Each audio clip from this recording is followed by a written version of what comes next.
Yeah, what's up, y'all? Saturday, time for some basketball.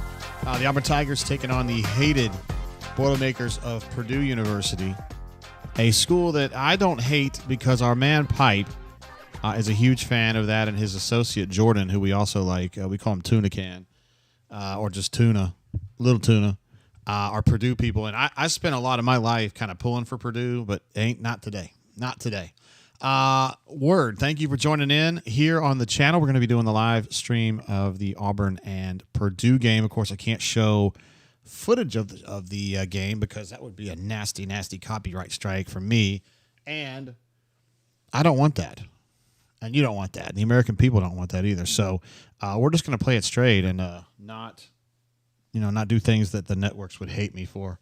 My Auburn thing is not bright enough. There we go. Now we're talking. Anyway, guys, hope you guys are having a great Saturday. I know I am.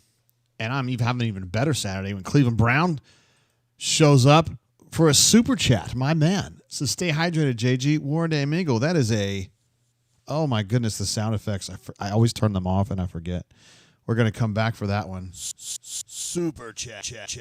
My man, Cleveland Brown. I am hydrated. I got my new Owala with the, this is Yes We Cranberry. It's just kind of a little color deal here. I think this is a pretty snazzy color, although I don't think people in general like it because it didn't sell out. Those of you who are Owala heads like me know that the color drops usually sell out within minutes, and this one was just like hanging for weeks. But hey, I like a new color, and that's the thing. Let's get over to our main page here. Auburn, of course, taking on Purdue. This game is going to be contested in Birmingham. It's part of the Battle of Birmingham, or perhaps the Battle for Birmingham, in the BJCC. Purdue is 8-3 this season, and they got a pretty good ball club. Auburn is 10-1 this season, and they got a really good ball club. And I think this is going to be a nice test. It looks like Johni Broome is going to be able to play today, which is good. That's pretty clutch. That's pretty big. As you guys know, he had a subluxated right shoulder, suffered very early in the game the other night, and looked bad. I mean, he ran off the court. He was in tears during the game. And then, I was concerned. We had some doctor friends, I will leave it at that, physician friends who were at the game, who used their expertise and passed along their thought that he wouldn't be out very long, which made me feel a lot better. And it turns out they were right. No surgery needed, just rehabbing, and he's supposed to be good to go today. So that's a big plus for Auburn. Obviously, Johni is somebody who's going to have a real shot to have National Player of the Year this year, to win the Wooden Award, and you'd love to see it because he's a bad, bad man. Looking at the stats over here, this is Purdue. Again, you can see they're 8-3. Losing to Marquette, no big deal. Losing to Penn State, not a big deal, I guess. And losing to Texas A&M surprises me a little bit, but it's not a bad loss or anything like that. They have beat Alabama, and they beat Ole Miss, and they beat Maryland. So, I mean, they're capable of winning some games here. Better on the offensive end than they are on the defensive end, although they're pretty good defensively. They're just not quite Auburn. And they are without the big 7-foot dude who was so good, Zach Edey. But Purdue's always got a good ball club when it comes to basketball. Matt Painter, one of the best coaches in the country, in my opinion. Super underrated, along with Dutch at San Diego State. Super, super underrated. I would expect Auburn to win this game by somewhere between 8 and 22 points. Just depending on how they play. Auburn is a much better team when the passing tempo is hot and they are getting stuff done in transition, both defensively. They've been so good defensively in transition the last, 2 or 3 weeks. I feel like I bring this up too often, but that game against North Carolina gave them a scare because North Carolina is so good in transition. And Auburn had to really pay attention to what they were doing defensively in transition to kind of stem that. And I feel like they did a hell of a job in that game, obviously. But like in subsequent games against teams who like to press a little bit, like to push the tempo, Auburn's been so good. It's almost like they became self-aware in that North Carolina game defensively. And now if Purdue's going to try to push that tempo at all, my guess is they're going to get the door slammed in their face. I do want to say what's up to Scotty B in Tennessee, my man, who has been with me, hanging out with me for a long time, going all the way back to probably 2005 and maybe before that. on the Habat, and we're glad to have you here, bro. I feel like you're royalty in the biggest way. Small victories here as well. Ephesians, who's been absolutely edge here on the channel here lately. GW here as well. We love GW. Matthew R. and C. Red in the house. We're going to be bringing it today.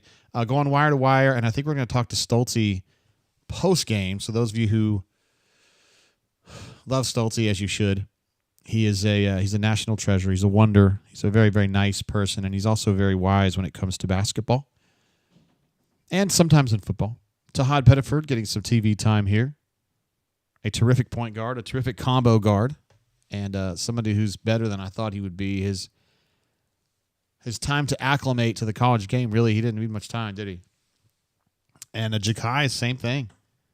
Definitely a more polished player than I thought he would have been at this stage of his career. So there you go. Desperados has found your show. It shouldn't be hard to find. Best hair on the net, as some would say.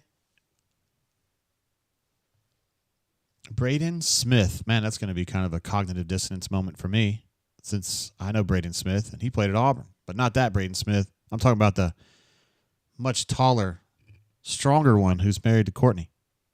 He's part of the club of guys who are married to Courtneys. Of course, it's not the same Courtney, but you know what I mean. Looks like I have not been able to pay attention to what's been going on in the playoff, aside from the fact that I am 100% sure SMU got absolutely shit-canned at Penn State. Let me get the scores here. You guys have probably been watching today. I've been out and about doing stuff for court. 38-10, Penn State wins that one. And Clemson is up early at Texas. Looks like they just got that one kicked off maybe 10 minutes ago. So, interesting. We got Tennessee and Ohio State. Yeah, that ought to be a pretty good game, too. From the horseshoe. Cleveland Brown says, Texas looking like a bust right now. Texas, I thought, was one of the best teams in the country, top 2 or 3 all year. I just wonder if Quinn Ewers is that guy, you know? It seems like as the pressure builds, like the quality of opponent builds, he goes from outstanding to merely good, you know? One man's opinion. Ephesians notes that it's still early in that game. Yeah, that one just kicked off not too long ago, so keep an eye on that one. Brian's out here tweeting. Let's see if he's talking about. Caleb's been joking about how, hey, has anyone noticed that Quinn Ewers and Cade Klubnik may have played against each other in high school? It's been a storyline like all week, and now they're just going crazy with it. Anyway, Ephesians believes that all home teams will win today, meaning that Texas will win and also the Ohio State University Buckeyes. I don't know about that. I think Tennessee's going to win tonight because I think that Ohio State's a little fraudulent. We've got a super chat coming through from one of our all-time favorites, Don Properdickin. Says those portal season uploads are clutch, JG. Wardham Eagle, time to eat. Thank you, Don, for watching those. It's almost like those videos came about because Courtney and I were Courtney's been on my ass about you need to do something different, you know, like you need to come up with some kind of a passion project to get, you know, just to do something different. And so she's like, why don't you just do some videos and talk about stuff? And I was like, all right, cool, let's do that. And so I've done, I think 11. I think the one I did last night was number 11. And I told Courtney in the beginning, I hope I get 1,000 views. If I get 1,000 views, I'm going to consider that a W. And the video that we did yesterday is almost to 6,000. So they've been a huge runaway success, Don, and I appreciate you, first of all, watching them, and second of all, having something nice to say about that. Thank you, brother. So I've enjoyed doing them. There's BJCC. That is actually the sports writer entrance right there. And the locker rooms there are not great. They're just kind of boring. But Desperado says, don't forget to like and subscribe. We have gone crazy with subscriptions in the last, since I started doing those portal season videos. I think we're up almost 500 subscriptions in that period of time, which is only like 2 weeks, which is insane. So thank you guys so much.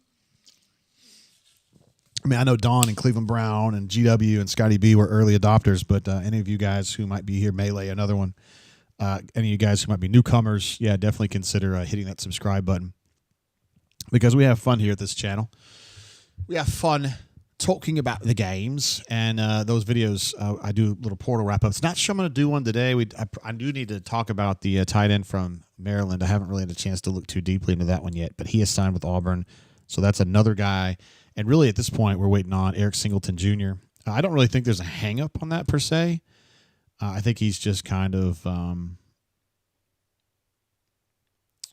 maximizing his value, and I don't blame him at all. And Auburn doesn't either. So he's just making sure he's doing the right thing for him financially. So and making sure it's a really good fit. Now he knows Kenyatta and has for a long time, and obviously Tay, who's come over from Georgia Tech to play safety at Auburn, already signed with Auburn in the portal, is his roommate and really good friend. So I mean he's got a lot of reasons to seriously consider Auburn, and I think at the end of the day, he's going to be an Auburn Tiger, and I think he's going to be a terrific football player for the Auburn Tigers next year. Another thing we got to talk about before this basketball game tips off is that Malcolm Simmons, the outstanding slot receiver who was a true freshman last year, did come to a new term on NIL with Auburn, so he's going to be staying. And I personally am fired up about that because I like covering him. He's an awesome player, and he's a good kid too. Great story about how he's kind of overlooked in in high school.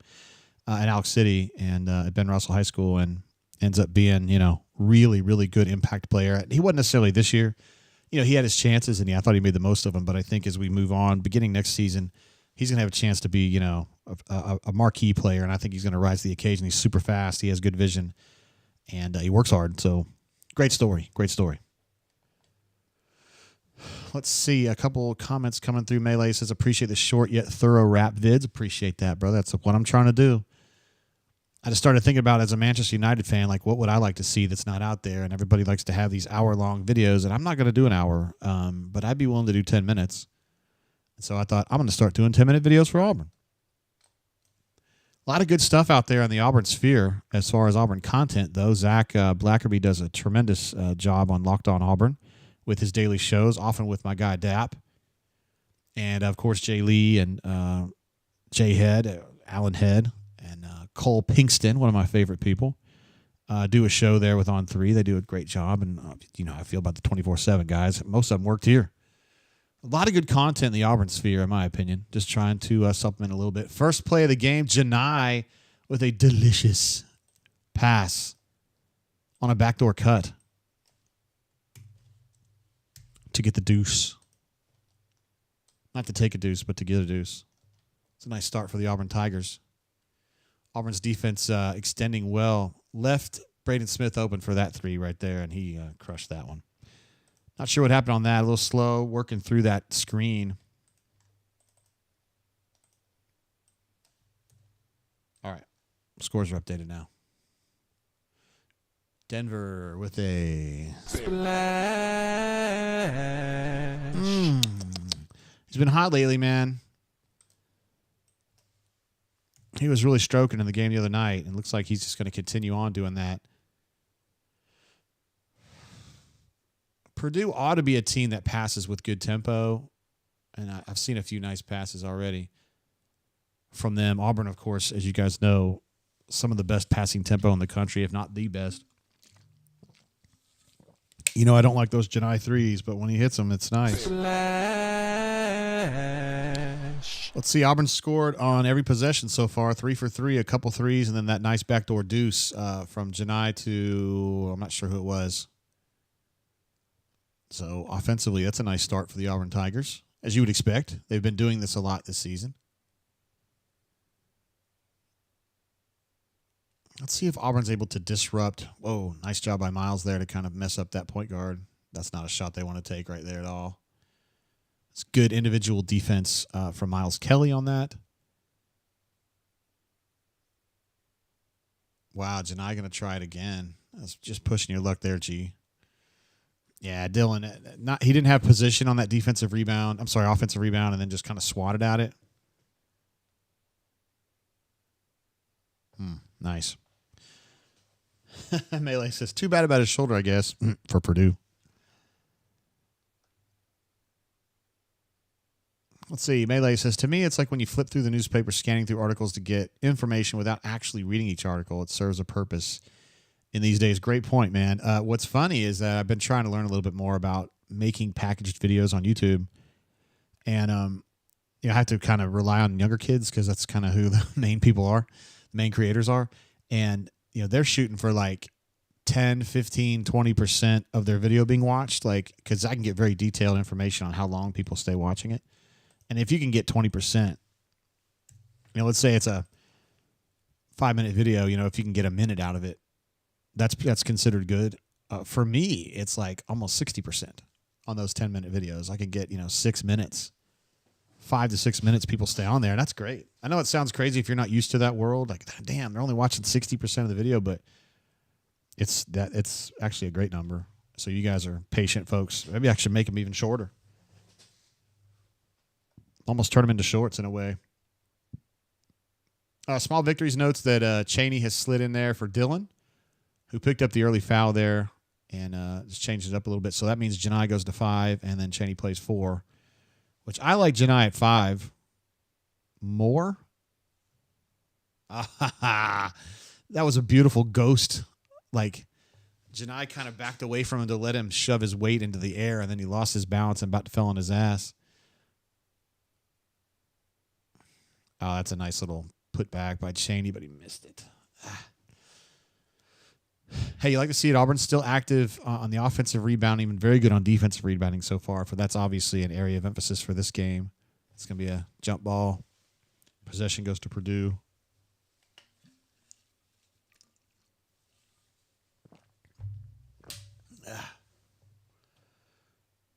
It's good. Janai's not even wearing a brace. That's interesting. Remember last year he wore a brace. Well, he might actually have a small one on there, actually. But he wore a big one for like, a month or two, a month and a half last year. Tahad checking in. Let's see what he's going to be playing here.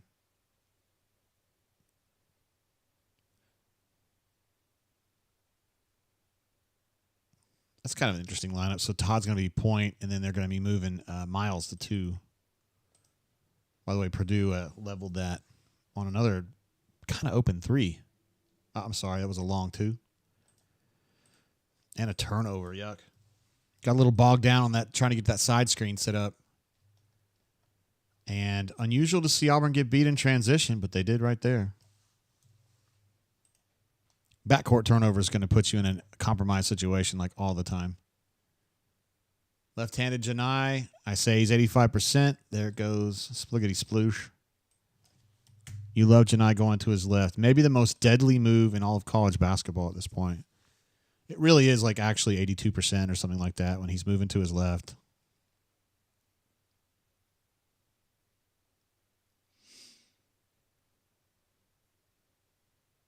Auburn being pretty physical here. A little more physical than I'm used to seeing. Look at Chad Bacon Lasagna fight through that screen. Oh, he still hit the shot, though. Really nice shot to hit. Challenging. Auburn, we haven't seen Auburn switching screens too much this season at all. They just fight through them. Last year, I felt like they changed that up a little bit more. They've just kind of gone straight man with breaking through screens this year.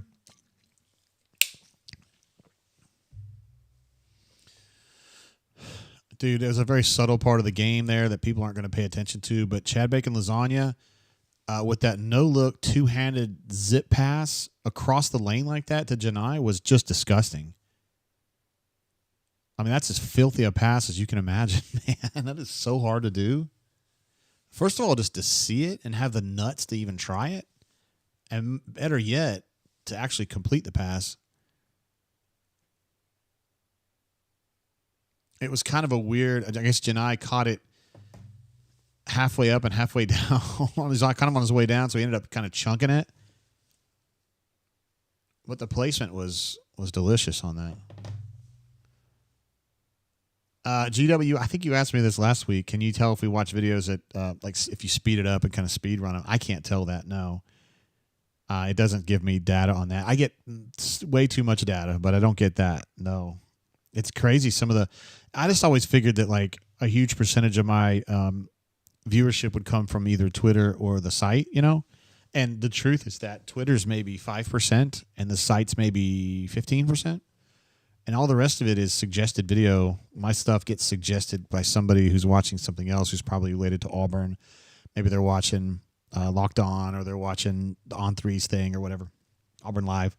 maybe they bounce around from that to that or whatever. I try to promote them too. The other guys on the beat with my suggested videos at the end of my videos. I put a little card up, and one's like a subscription thing, and another thing is like a featured video for you guys to jump to or whatever. I don't know. I just try to spread it around to folks in the Auburn sphere. War Report too, of course. Melee says, I'm watching the game at 2 times speed. We already won. Yeah, I'm so busy talking with you guys. I forgot to put up the stats. So let's get some hot, fresh stats. I know Beppo is not here to get that for me, but that's okay. He always goes hot and fresh. This game's been a little bit of a grind so far. A little bit of a grinder. So that game was the other night. It was kind of a grinder, and then Auburn has those little surges, right? Where for 3 minutes or 2 minutes or whatever, they just absolutely just blitzkrieg you to pieces, and then they kind of go back to grinding. We haven't seen the blitzkrieg yet on this side, although they had a really nice start there. But I would not have said that was good enough to be a blitzkrieg moment. God, I almost got that perfect. Not quite. All right, as we got. Let's see some of the statistical markers that I like to look at is assist to turnover. They're 3-1. Auburn's 4-2. Rebounding, Auburn's 4. They're 2. It's still, we're only one segment in, so it's kind of misleading. Auburn 4 of 8 from the floor. They're 5 of 7 after having missed their first one. Points in the paint are about even. Turnover is just it's still so early. And they're both points per possession are probably above average for each one of them. So good start for both teams, really. Johni having 4 shots is about right, I think. He's obviously very good and worth it. Worth the investment there.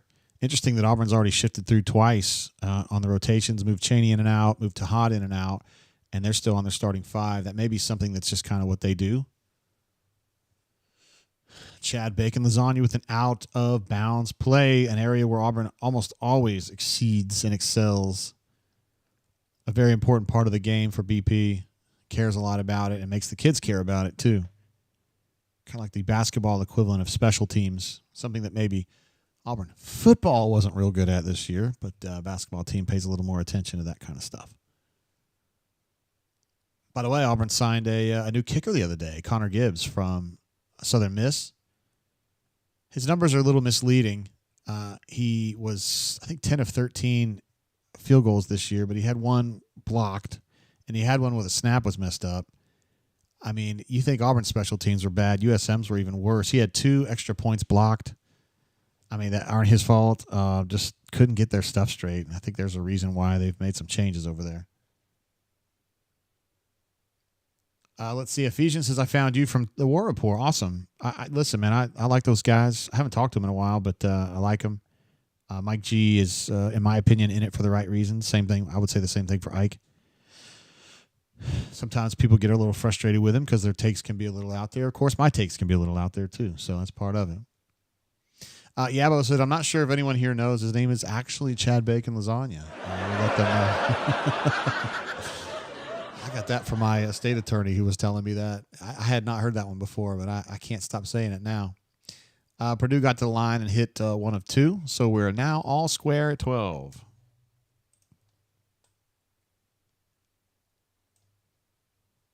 Small Victory's giving us an update on the Texas Clemson game, saying that Texas did score to even that up 7-7, and that's about the time that Denver Jones gives you a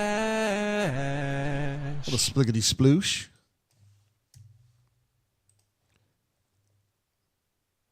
And you love to see it. Tahad fighting through that screen right there. Ooh, wow, it's getting very physical with Chaney Johnson. Trying to give number 4 the business. Tahad fighting through 2 screens. I think Chaney lost his orientation there on the field, on the floor. He got his eyes in the wrong place. He should have been able to pick off that pass. But he took a couple steps and got out of that passing lane, and that the ball zipped right through there. Right there. Chaney was a little unsure about what he was supposed to do. That's all right, though. He's the kind of player that'll learn from it. Tons and tons of high, like, midline screens. So far, a little step back for Purdue. Nowhere close, but they got the rebound. I like that. They went right back into their motion offense here. Wow, Johni. Nice defensive effort there to catch up quickly and get a nice closeout on that. And Tahad just did it again. Oh, that was a great defensive possession right there for the Auburn Tigers. That is just absolutely animalistic defensive intensity right there. Great closeout from Johni. Great closeout from Tahad. Tahad is overplaying that passing lane like a madman. And he's just harassing that dude. Got his hand on the ball when he's trying to shoot it. They never could get the ball off. Terrific. That's some stuff you just didn't see much of last year. The defensive intensity has picked up so much from Auburn. Boy, if Denver would have hit that, yowzers. Ephesians says, I really couldn't think of CBM's name the other day. I kept thinking Chad Bacon lasagna. That's funny. I'm trying to see. My game's getting a little choppy here, which is very unusual on cable. And I was just changing the channel for a second to see. I think it's just my feed. Is y'all's kind of skipping a little bit? I went to the next channel and it didn't do it. So this guy kind of looks like Ed Norton, I think. A young Ed Norton. Ira Bowman says, come here for a second, Chaney. Let me talk to you.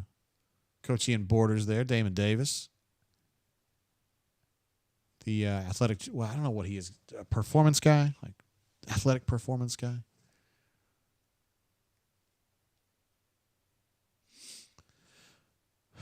Ooh, a little DHO they're going to call Tahad, maybe? No, they're not.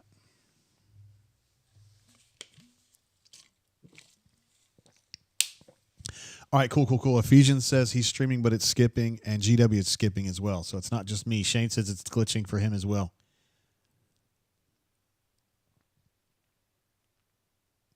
GW, I think, trying to gig me about the Raiders. Raiders' next quarterback is playing today. Also, Russell Wilson. Oh, my goodness.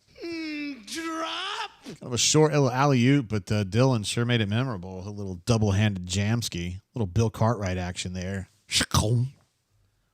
You love to see it. 17-15. Purdue must have snuck in a 3 on me there. Bastards. Oh. More pressure. To get a double dribble out of that center who was trying to get a little dribbly. And that's just not really what his game is it? Oh, it's Denver. Absolutely great play. Number 4 was kind of caught napping on that. Caught napping never did happen. Sherry Papini, Harry Houdini. Let me get these new stats, these hot, fresh stats up for you. Beppo,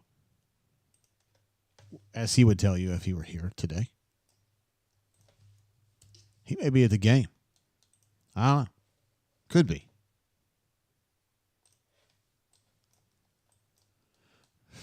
Nope. That is not. Don't you give me attitude. That was the wrong stats. Brah.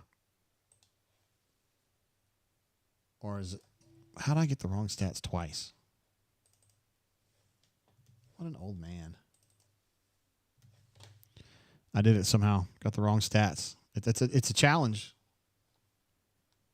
It's a challenge to mess up as often as I do on this stuff, but I managed to. I rise to the occasion. All right, now I've got the correct stats. Thank you.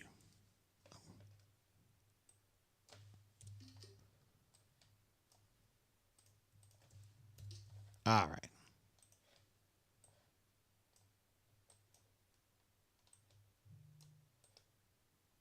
Locked On asking, is this just YouTube TV glitching or is ESPN? So I'm not on YouTube TV. I'm watching ESPN cable, and it's glitching for me too. And I think there was a Locked On. I think some guys also were on YouTube and cable. Although GW didn't say what he was using, but definitely having some skipping issues. I don't think it's you. Ephesians wants to know if Dylan Cardwell's got any eligibility to come play a little right tackle this season. There's somebody in our chat who is insistent in the previous shows that he's going to end up being an NFL tight end, which I consider unlikely because I don't think that's Dylan's passion. But he probably has the ability to do that. He's so bendy and athletic, you know. I could see that happening.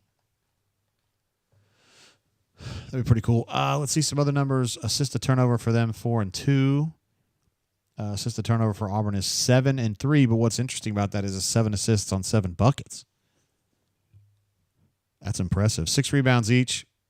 Auburn had been +2 in the previous segment. Now they're even. 7-12 from the floor, which is terrific. 3 of 5 from 3, which is terrific.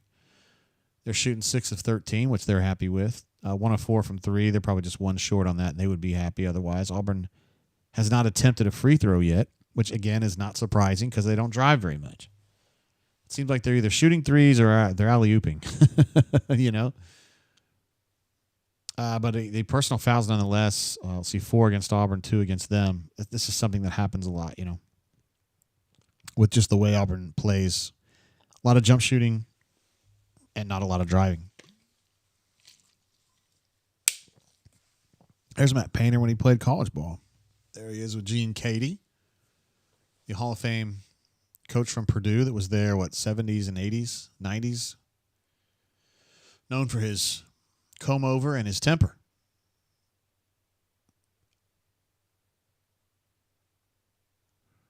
But won a lot of games.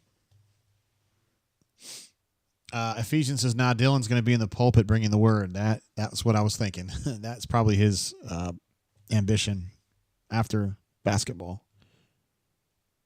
GW. It is GW who thinks that Dylan would be a terrific, like Antonio Gates was, where he was a good basketball player, but then kind of transitioned into an NFL star. I mean, there's a lot of money to be made there, bro, if he could pull it off. Solo Tigger says, did we just see a Big Ten blood drive commercial? We're going to see an SEC wear your seatbelt spot, too. Most wins as the Big Ten head coach. Look at that. I think we were saying Matt Painter was going to pull ahead of his mentor. How about that? That's pretty cool. Yeah, he's not too far off. Like 40 wins off. That's crazy. Tahad rising up from the free throw line, and we need to have a bank sound. Bank. Or the bank is open. Auburn, look at that. Look how physical Dylan is in denying that pass right there. He made that turnover happen, even though he's not going to get credit for it. Tahad from 3. It's a really good look and a nice pass from Chad Bacon Lasagna. Miles Kelly's been kind of quiet, hadn't he? He had that really good game maybe 2 or 3 weeks ago, and he's just been kind of, I mean, he's great defensively, and we talked about the passing tempo earlier. He keeps that going. He's a good passer. I think his positioning's been really good too, but shooting-wise, not necessarily awesome. There's Kai with a 3 and a splash ski. Splash.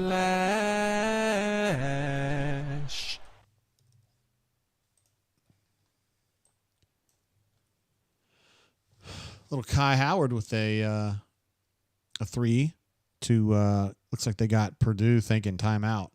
Coach Stephen Pearl over there talking to Dylan, probably saying, hey, man, let's keep our eyes on the game. Let's keep our eyes on the game. You're not George of the Jungle. Desperado loves when Jakai has big plays like that. Small Victory says seatbelt ads only played in Athens. That would certainly be the target market, I think, for these seatbelts. That would be the target market for seatbelts, for sure. That's pretty clever, man. Let's see. Yabo says, we brought the jungle for sure. We got it rocking in the ham. Rocking. Keep on rocking in Birmingham. I was in the BJCC about 2 weeks ago. My wife, her birthday gift was to see Pink, the rock and roll star, pop star, whatever.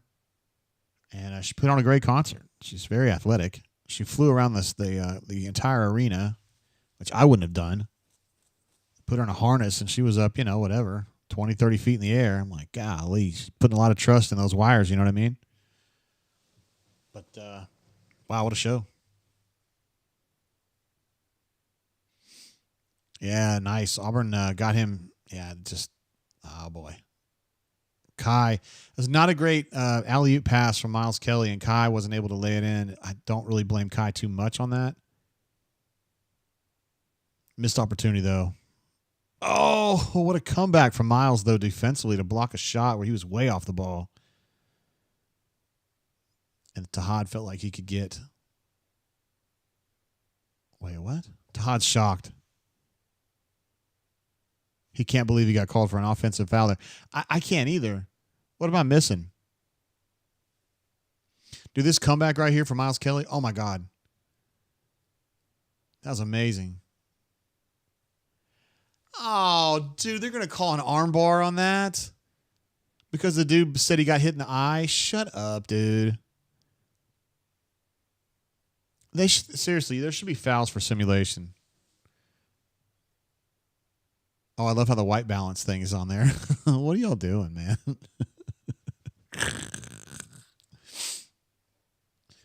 Let's see. Tim says the playoff game. What's up, Tim? Glad to have you here, bro. The playoff game's a little poopy today. Let's see. And Lane and the Bama fans crying. It made my day. I saw that Lane Kiffin was tweeting about it. I was just like, dude, just take your L and go home, man. Like, don't be doing this.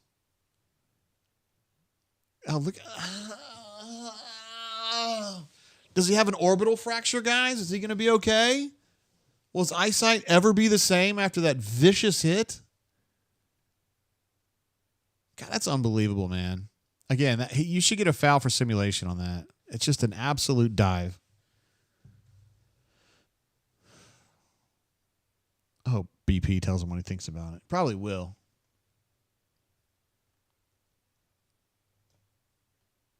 Probably will.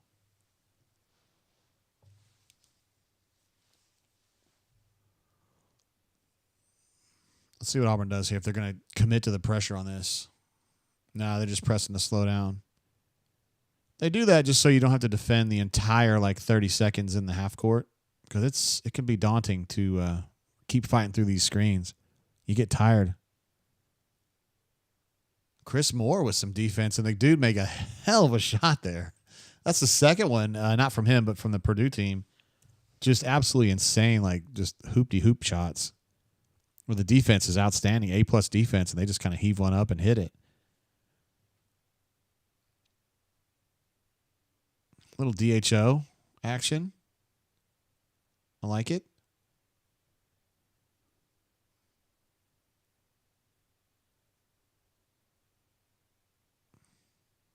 I don't like it. I just don't like it. All right, that's enough Johni threes. That's enough for one game, I think. What's he, 1 of 3 now? Hey, you got 33%. Take it and go home. Just be happy with it.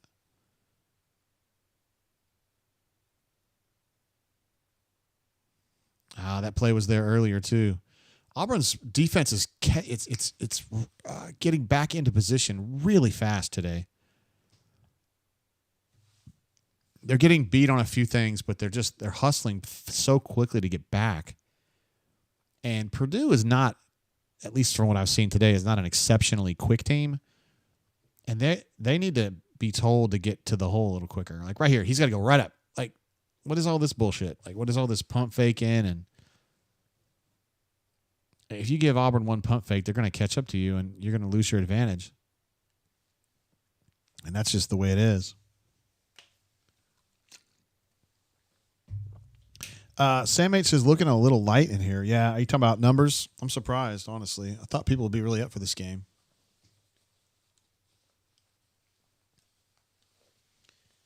But it is the Saturday right before Christmas. This is the last Saturday before Christmas, I reckon. So people are out shopping and gathering items. Look at the defense, man. They're going to call a foul on that, which I think is fair, but just savage defense, man. Everybody there crashing the boards, not letting anything go easily, and that's kind of Auburn's MO defensively. They really come at you. Want to see something there. Kick it back on the replay.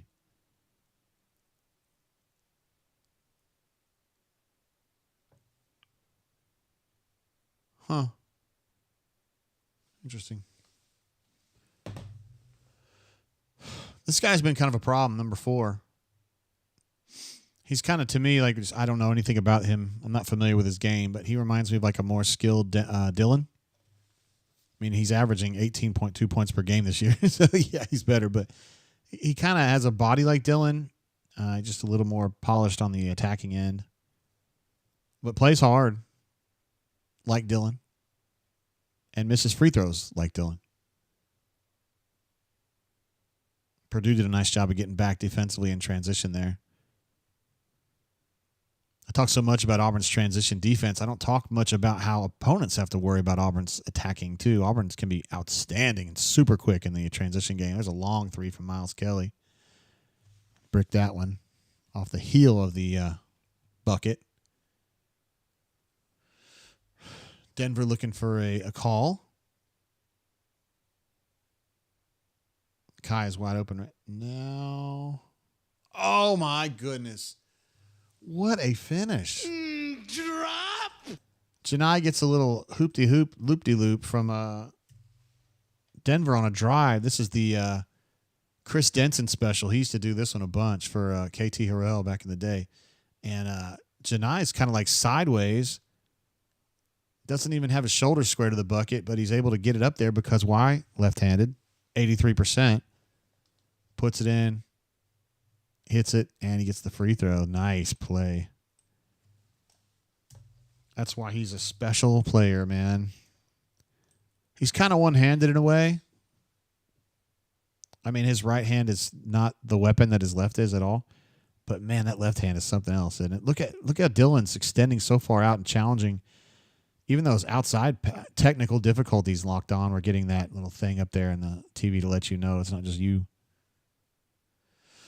I was confused myself. I had to change channels to see if it was just me or what. Oh, Chad Bacon lasagna. Did they call a foul on that? No, they call shot clock violation. That is the right call. Look at Turtle. Look at Turtle's a good teammate. Look at him. Chad Pruitt is fired up, too. He's hollering. He's feeling the excitement.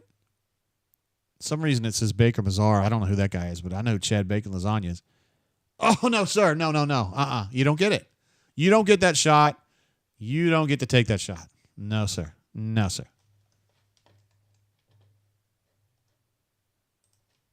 That was dirty. I think Sam H is fired up about that one, and Small Victories is as well. Sam H says, let's play defense without fouling as an homage to Coach Sonny, who loves saying that. He sure did, man. All right, let's get a stop here. Let's play without fouling. You got play without fouling. I failed math in 3 states. Something road mountain. And the best way to get back in a game or let another team get back in the game is to score with the clock not running. Come at you like a spider monkey. I'm all jacked up on Mountain Dew. Let me get some fresh stats. Even though Beppo's not here to remind us that they are hot and fresh.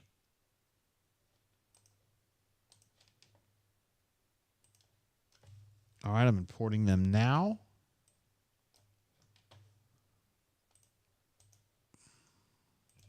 Still like that John Travolta commercial from last year.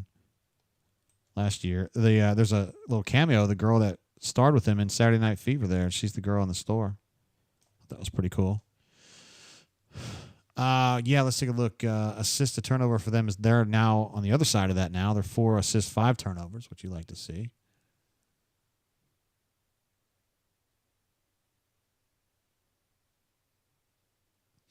Sorry, I was watching that commercial. Auburn has 9 assists on 10 buckets. Wow. And 9 assists, 4 turnovers. 4 is actually a lot for Auburn in a half, to be fair. The way things have been going this year, but 9 assists, I'm sure BP's happy with that. 12 rebounds to 11, they're +1. Points off turnovers even. Points in the paint even. Second chance points, Auburn's +5.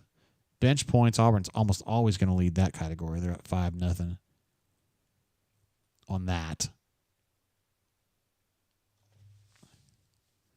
And nothing else really standing out to me here. Jakai playing early and often he only has 4 minutes, but he was in there for the 3rd shift.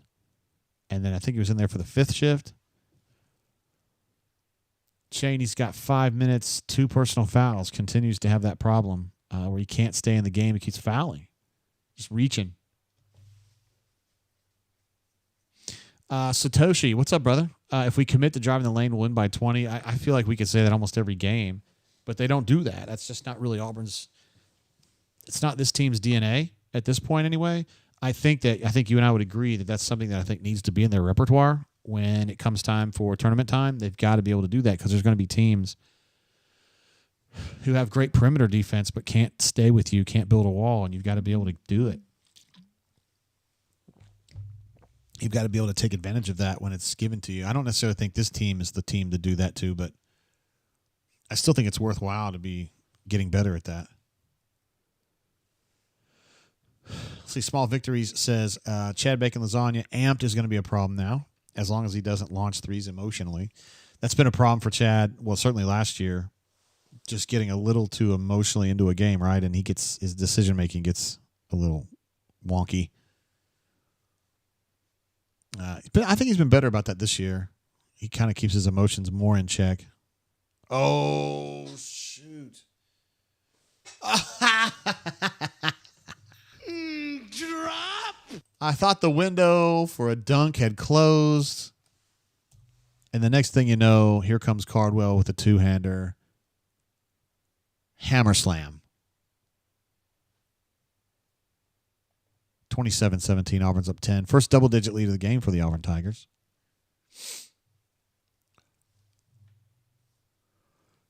Auburn's still playing a really extensive man defense, and they're being very physical with it. This is some of the best defense I've seen them play this season. It was a really crafty play by that point guard just to kind of change speeds on the drive and try to get that ball. Johni Broome left-handed. I'm telling you, your only chance is to just not let him shoot left-handed. I don't know how you do that. Look at Turtle doing the turtle dance. I like that one. That was good, man. All right, Dylan. Dylan. It's early. It's early.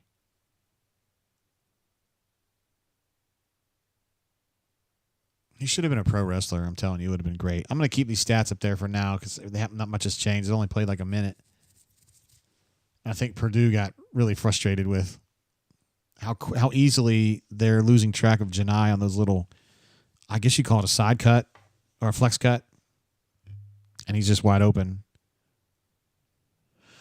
Melee says, call it. He's now 90% with his left hand. You're right. We've already upgraded him from 80 to 85%. It's almost time for 90. And as Satoshi says, Purdue is not having fun. I bet you listening to Matt Painter call me whatever he's calling him would not be my idea of a fun Saturday afternoon. But, hey, they still got time to get this right. No problem. Still got some time to get it right. Let's see if Auburn continues pressing here. Nope, just pressing to slow them down.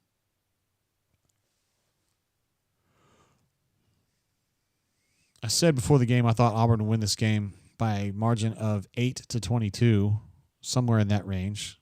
So their best case scenario would be they win by 22. The worst case being they win by 8. That's Coach Corey Williams right there, a little exasperated.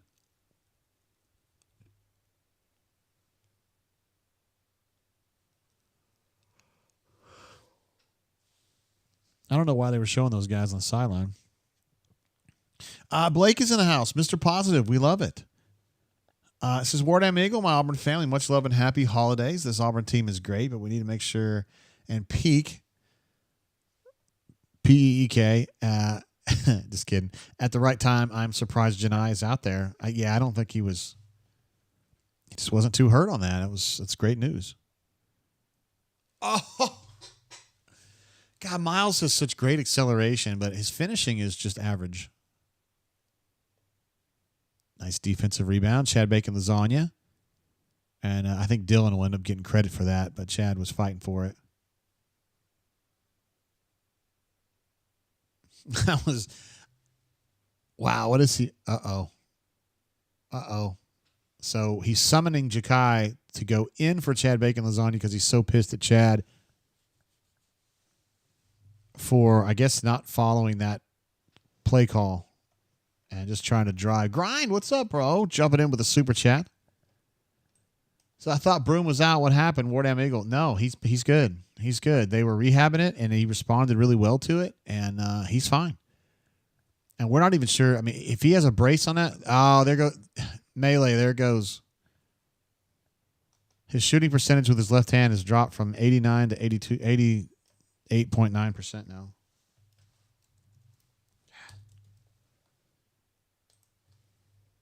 And Grind, you've come at the right time here, bro, because Auburn is absolutely crushing them right now. It was pretty close until about 3 minutes ago.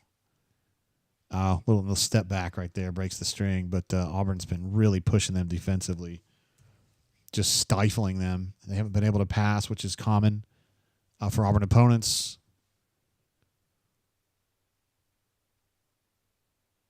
God, it's just so. I mean, you love watching it from our perspective, right? But like, if you're a Purdue fan, you're just like, God, these guys never stop. They just keep attacking you like a bunch of crazed dogs. 83.69. Thank you for that update, sir.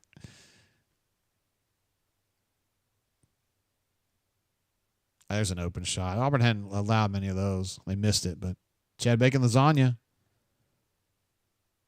I thought for sure that was going to go from Denver. Not quite on that one.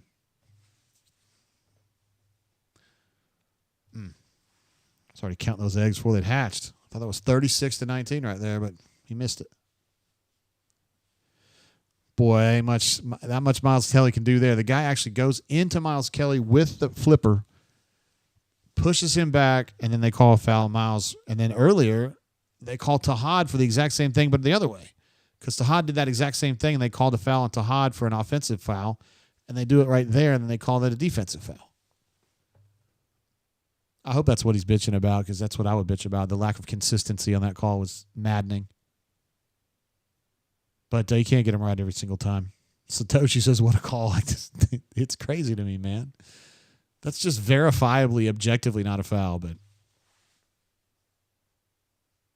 I bet you Purdue, they're shooting the ball so confidently, it makes me think that they almost always hit these, but they're not doing it right now.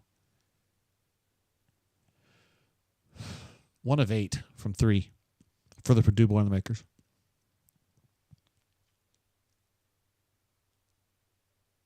Chad Bacon lasagna missed a 3 that he probably shouldn't have taken, honestly. Simo got a nice offensive rebound. Tahad just, nah. That wasn't it.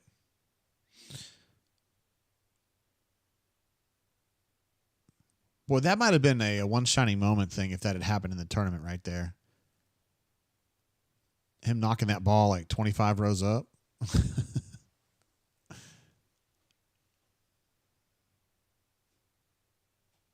Satoshi says right here, this would have been it would have been a one shining moment if that was in the tournament right there. Grind says this win will be big for us getting the overall number 1 seed, continuing to make that argument. Yes, to make the argument that Auburn is deserving of a number 1 overall seed. And based on what we have seen to this point, there's not a single doubt. Auburn is the best team in the country at this point. And I don't really think there's a whole lot of discord about that particular issue. The thing is, you've got to get to March like that, right? And it's going to be a long conference season. The SEC is going to be full of thorny situations on the road. It's a really good league from top to bottom. I never thought I'd see the day when the SEC is the number 1 conference in the Ken Palm. I remember days when the SEC was 7th behind some leagues that I wasn't even sure existed. I'm kidding, but leagues where I couldn't name all the teams in the league. And now the SEC is the cream of the crop, so it's going to be tough to get through there. You're not going to get through there unblemished. You're going to get knocked up. It's just a matter of how bruised will you be at the end of that. And that's the question. The good news is that Auburn's good offensively, good defensively, got a lot of depth, got a lot of experience. Everybody can handle the ball. Everybody can pass. And that makes Auburn very, very difficult to scheme defensively because they can finagle their way into the bucket one way or another. Now, Satoshi and I think Melee's on board with this too. GW is for sure about need to drive a little more. It'd be nice to just get Used to that. Grind says Kentucky fans think they're the best. You could tell me that in a stream in 2019. You could tell me that in the stream in 2039, and it will still be true. Kentucky fans, Kentucky basketball fans, definitely the most delusional group of people in the sports world, in my opinion. And I can say that as a former Kentucky basketball fan. I'm a graduate of University of Kentucky, 1998. I used to go to games in Rupp and do that whole thing, and I can tell you very honestly how delusional they are because I used to be that person. It's just like I remember back in the days, you know, every single game I was just like amped up, and you know, I'd go to work and I'd be like, oh, it's 2 days until Kentucky plays Wright State. Oh, it's 1 day until Kentucky plays Wright State. I'm fired up, you know. And they think they're just the greatest at everything in basketball. They're counting our game at Rupp as an auto dub, which makes me laugh. Let's all laugh with Grind on that one. That's funny. That's funny. Robert S. says, I hope we're not peaking too early, JG. I think this team's just really damn good, and I think it looks like they're peaking because they're beating the piss out of people, mortal teams.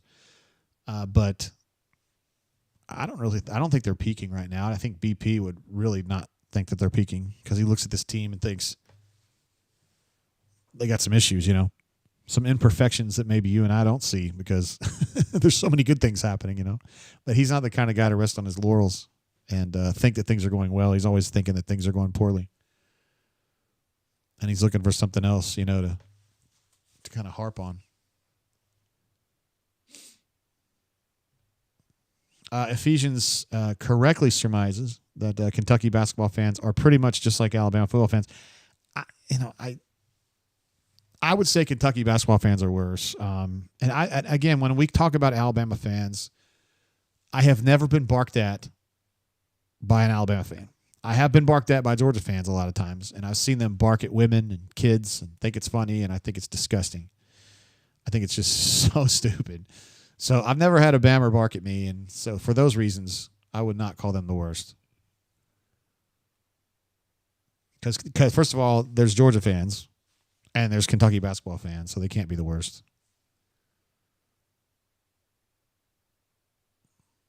What a pass from Johni. He puts it right here. You know what I mean? Like, God bless, man. That's your center making those kinds of passes, bro. It's just crazy. Don't want to say anything right now, but Auburn's offense has been a little bit slow in the last 3 minutes. I feel like the shot quality's been pretty good, but that's not a good shot from Purdue at all. Auburn has forced some really bad shots from Purdue, and they've hit a couple of them, honestly. They're really bad shots. There's probably been 7 or 8 really bad shots. Oh, what a lazy, weird. You see Johni just leave the ball for Tahad, just like bounced it and said, here, come get it? What is this?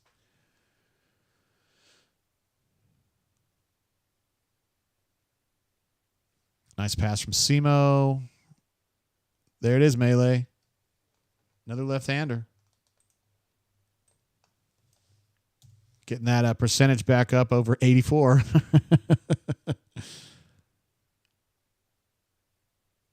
Let's see. GW says Texas 21 against JGT's second favorite coach to see lose 7. It's 21-7. Yeah, here's one for you. And I ain't going to let some smart-ass kid get on this phone and create this stuff.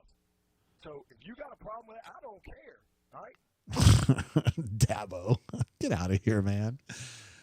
I've had people swear to me that Dabo is people who would know, who are not like Clemson people who have just worked with him professionally, say that he is a really good dude. So I'm going to reserve some judgment on him, but he seems very pious to me. He seems pious, and yeah, I'm not a fan.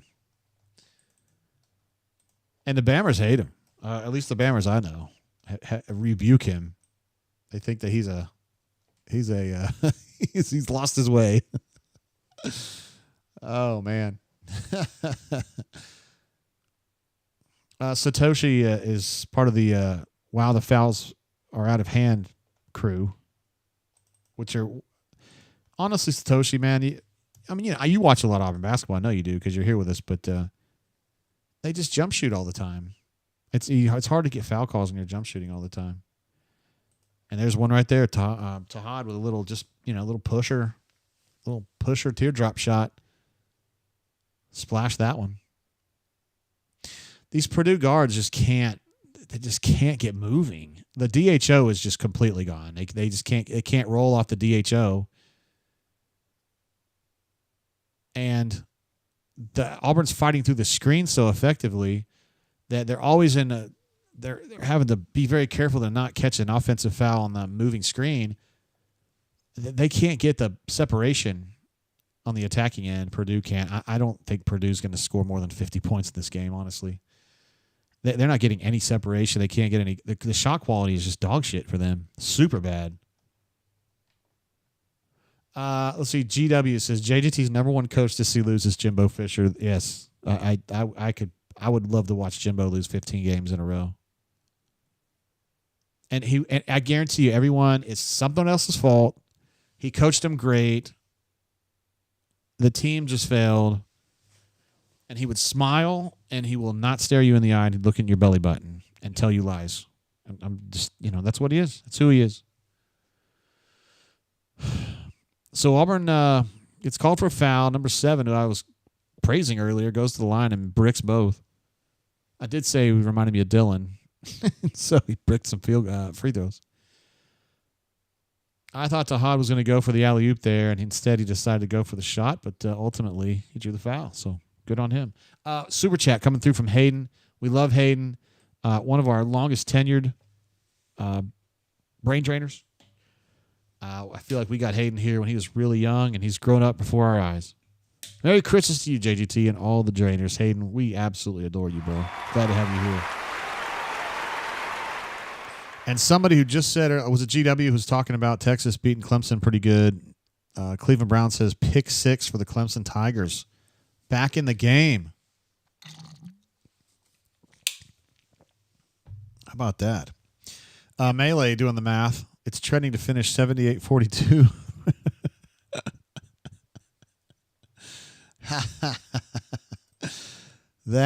He's like our Rene Descartes. Oh, Turtle's showing up. Once Turtle goes in the game, you know it's over, bro.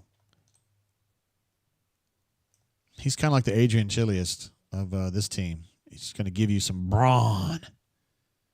And he ain't scared. He ain't scared. And he's going to be tough. Well, Auburn's going to go into this halftime with a big-ass lead one way or another.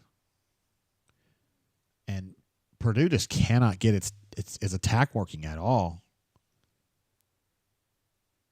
Well, that one worked nicely, but I thought I was going to block that shot, honestly.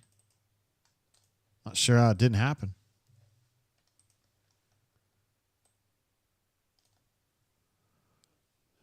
All right, 35 seconds to go in this half. Tahad just trying to work for something here. He's trying to get a driving dish.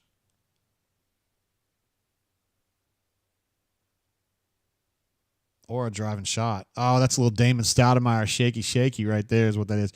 I haven't mentioned Damon Stoudemire in a while, but that's who he reminded me of in high school. And that was a very Damon Stoudemire-esque shot right there. Look at the Auburn fans lustily cheering on their team as they crush this ball club. I was pretty sure that dude walked out of bounds there, but whatever. Oh, Purdue gets a 3 at the buzzer to get it to 26. Melee, there goes our statistical models right out the freaking window. Cleveland Brown says, unfortunately, the pick 6 called back for penalty on Clemson. How about that? Damon, what's up, bro? Says if this game was being called remotely close to the same, Auburn would be it by 40. I haven't really felt like the calls were super bad. Let me, we're going to get the halftime stats up here. Ooh, I like the UCLA point guard wearing the 55. That was my wife's number when she played field hockey.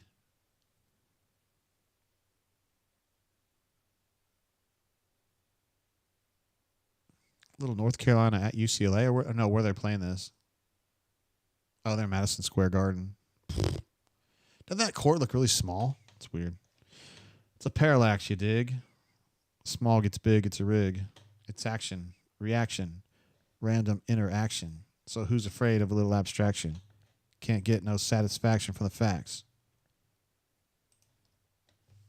Facts of fact from Gnome to Rome. Happy birthday, Cooper. Is it Cooper Flag? Because that guy can kick rocks as far as I'm concerned. That was a nice play, though. He's a good player, but he plays for Duke, and therefore I hate him. Just like anybody should. If they play for Duke, I hate them. All right. There's your halftime stats with Auburn up 15. 23 rebounds to 19, so +4 is approximately the way it's been that half. Assists to turnover, 6-5 for them. 12-4 for Auburn. 12 assists on 17 buckets is pretty damn good. Auburn perfect at the line. 17-35 from the floor is satisfying and good. 3-point shooting was just okay. Miles Kelly, a little bit of a funk from the 3-point range. Can't deny that. They're shooting 10 of 30, which is bad. Auburn +5 in shots attempted.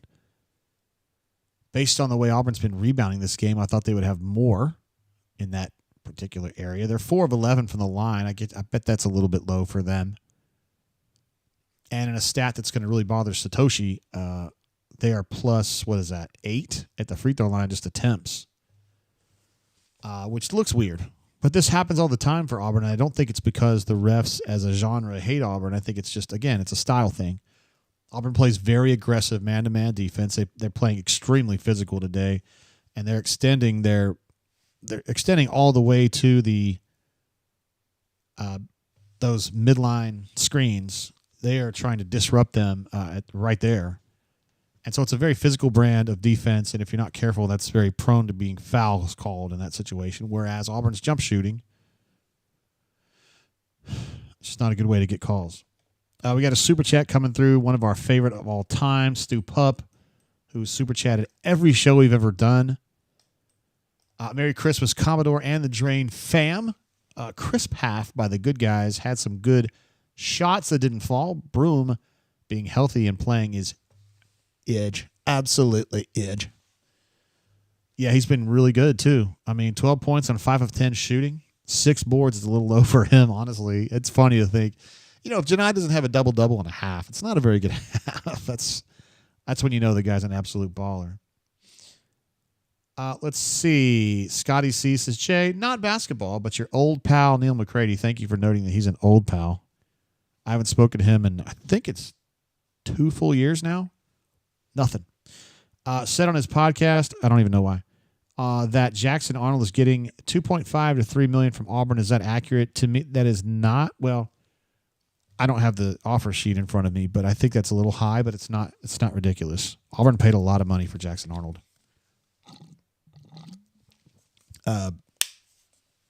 Hugh went into this saying, we're in number one priorities, we got to get our quarterback, and then we'll work from there.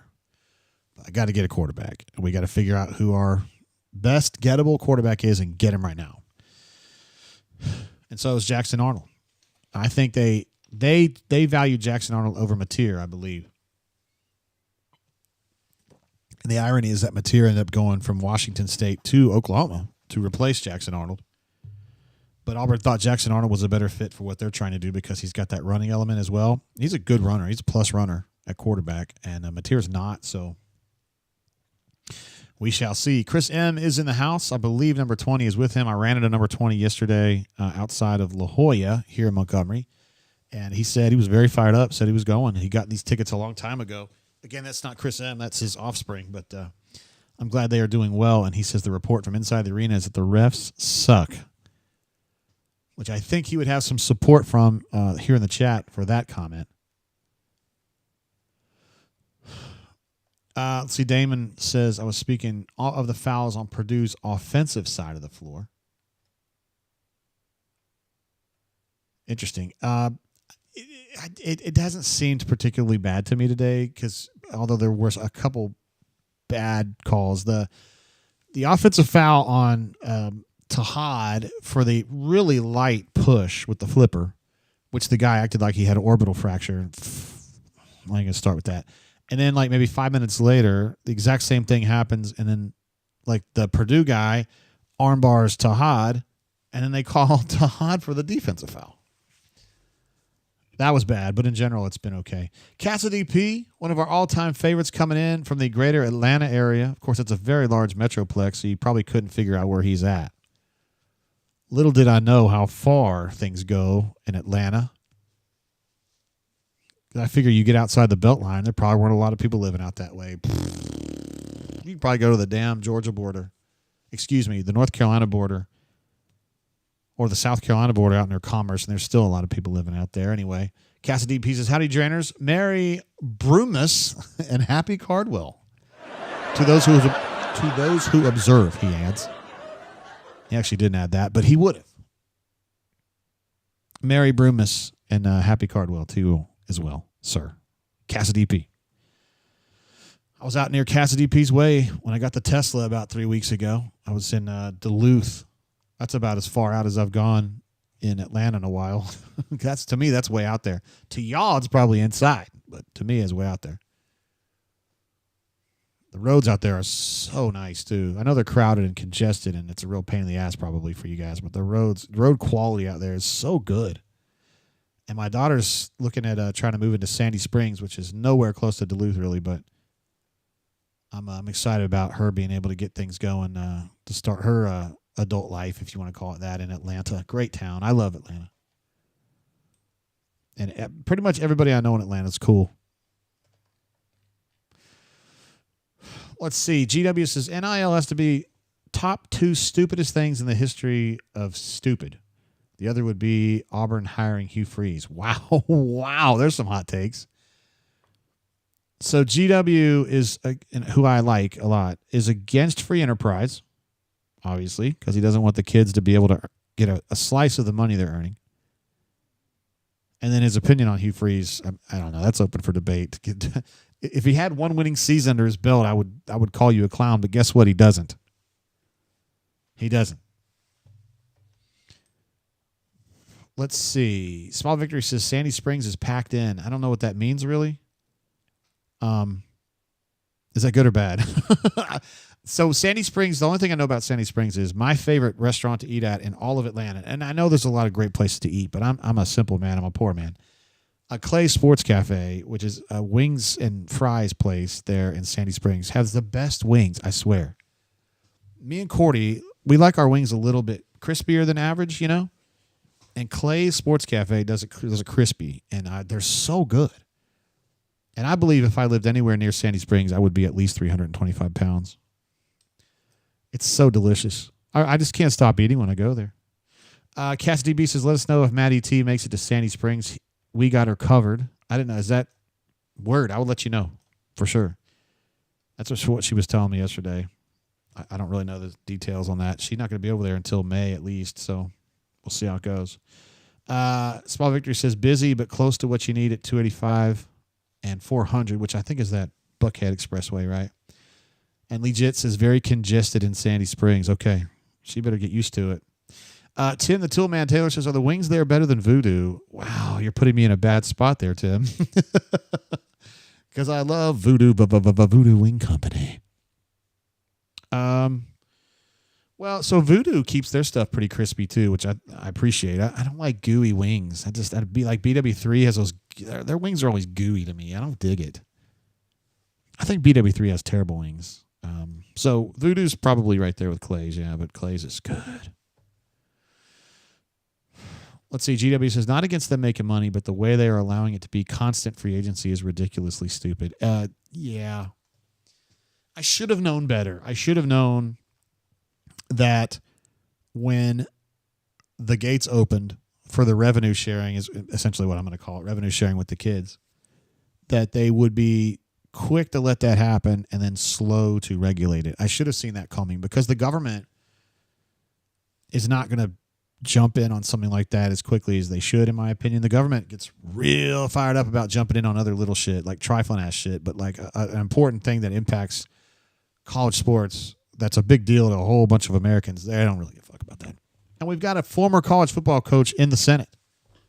And to be fair, Tommy is working on stuff. He's trying to get stuff done, but I think it falls on deaf ears even in his own party because they're just like, why we care about NIL? We've got, I don't want to, I'm not trying to be political about this, but we've got other problems to deal with, other things to clean up in the next year or two.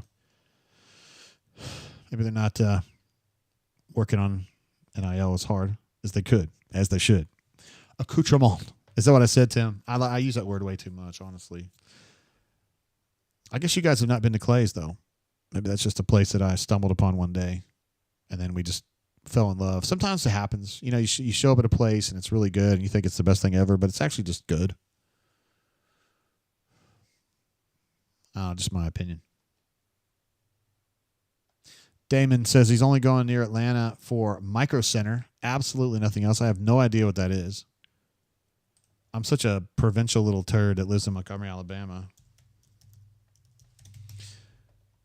Micro Center is a computer and electronics retailer.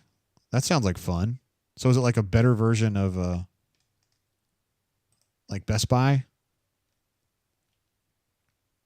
It was founded in Columbus, Ohio. Also home, I believe, to BW3.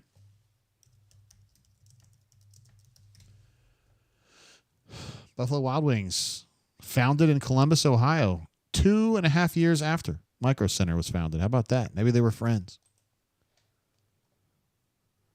I love it when we can do some halftime talk, and it doesn't have to be on football or basketball. That's my favorite kind. GW says Taco Bell has gotten into the wings business now, and I will not be trying them. There is no way, GW. Now, I want to say we had dinner at Taco Bell on purpose the other night because I really wanted to try that green burrito. It reminded me of the old days, and it was terrific, man. We had a great experience there. The food was like smoking hot, like good. It was delicious. My bean burrito was right on the money. I was really happy with it, but I saw that they had chicken nuggets in there. I'm just like, no one's going to Taco Bell to eat chicken nuggets, right? But they got ordered. No, there's no way there's wings. There's no way I would touch a wing from Taco Bell. I'm sorry. It's not happening. We will hold out, GW, till the very bitter end. Small Victor says, OMG Micro Center, between that one and the one in Windy Hill was the go-to when I was there.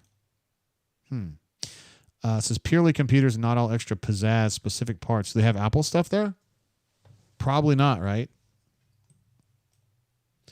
Sam H says Taco Bell's delicious every other month. You just got to go in there. Yeah, you don't want to go in there too often. I think it'd be bad for your waistline, and I think it would be bad for your gastrointestinal. You know what I mean. You'd be pooping a lot. Ephesians says, yes, Jay, my wife is with you on the Buffalo Wild Wings. I, however, love their wings, but to each their own. Yeah, to me, they're just gooey.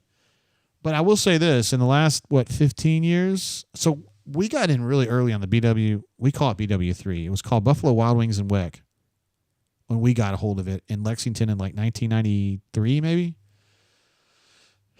And at that time, I mean, they were all right, but I feel like in the last 10 years, they really accentuated their sauces.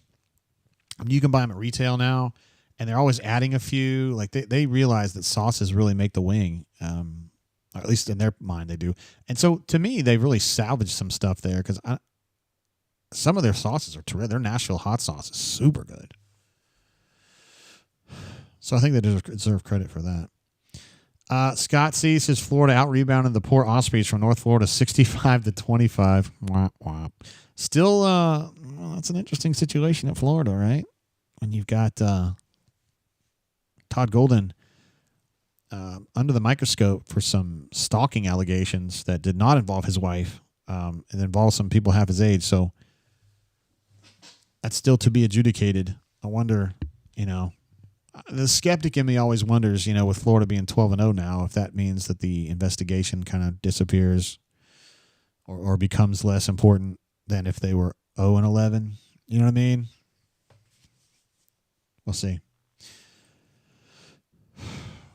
Let's see. GW says he was in Atlanta January 8th to 12th, 2011, stuck in a Petro truck stop and got to watch a certain game on a 6-inch TV. If you know, you know. That's very specific information there, sir.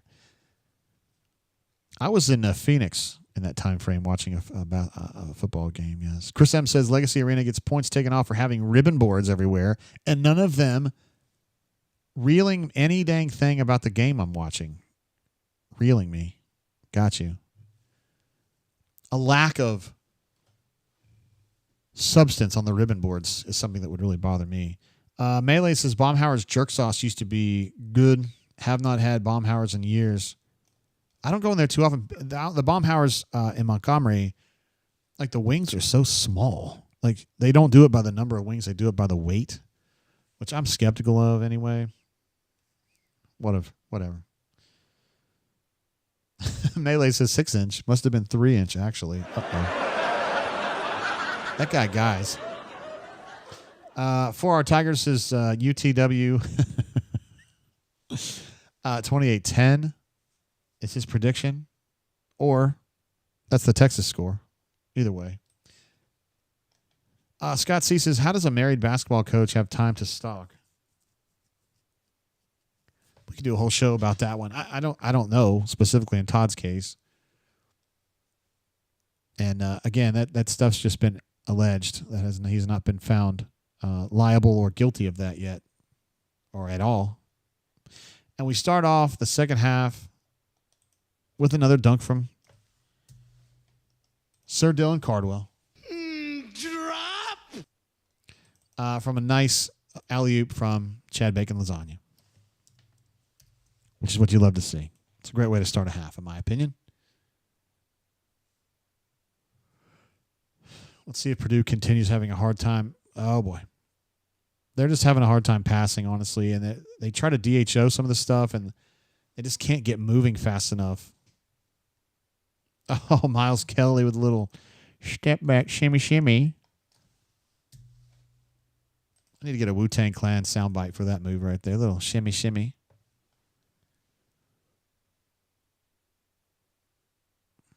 God, look at Dylan is doing a hell of a job right there.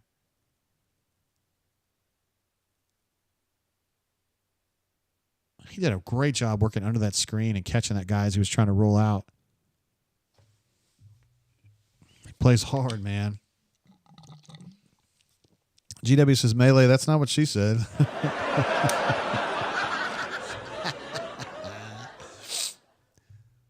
Oh, my man.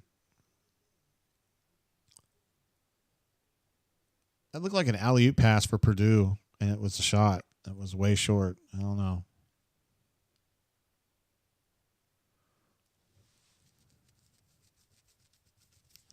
All right, let's see what Auburn's going to do here. Taking their time. Oh, they're picking up the pace now. Oh, they're going to alley-oop it again. Drop. I think that's at least the second panic timeout from Purdue in this game, and maybe the third. I mean, we're a minute and a half into the half, and they've already called timeout. They've gotten their asses dunked on twice on the same machination. They're just not. They're getting caught watching the ball coming off the screen, and they're not watching peripherally to see who's sneaking in behind them. And that's Chad saying, "You're not looking at the right thing, Bubba." So let me get. I think we'll take a look at the second half stats so far, because I think they're going to be fun to look at. And you guys know I love looking at second half box stats because I don't know when you look at the full game stats in the second half, I think you lose the context of what you're looking at. Well, I got some bad news. The second half stats are not ready. Oh my goodness. How can they not be ready? Guys, it's because they haven't updated the stat broadcast hasn't even kicked off for the second half yet. Guys, you're behind a little bit. You need to pick it up. Melee, who is he's our Rene Descartes or a Charles Boole, says 94.52 is it's on track for that.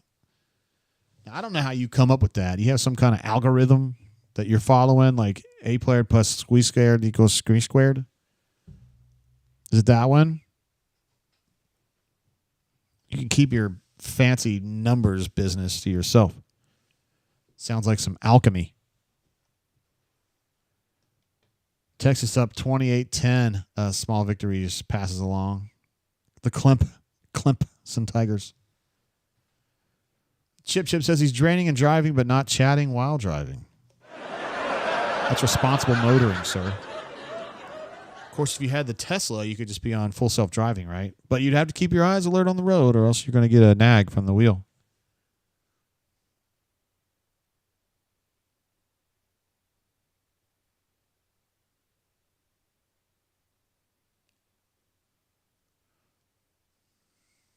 The girl in the Sky Rizzy commercial, she seems like she's in a good mood.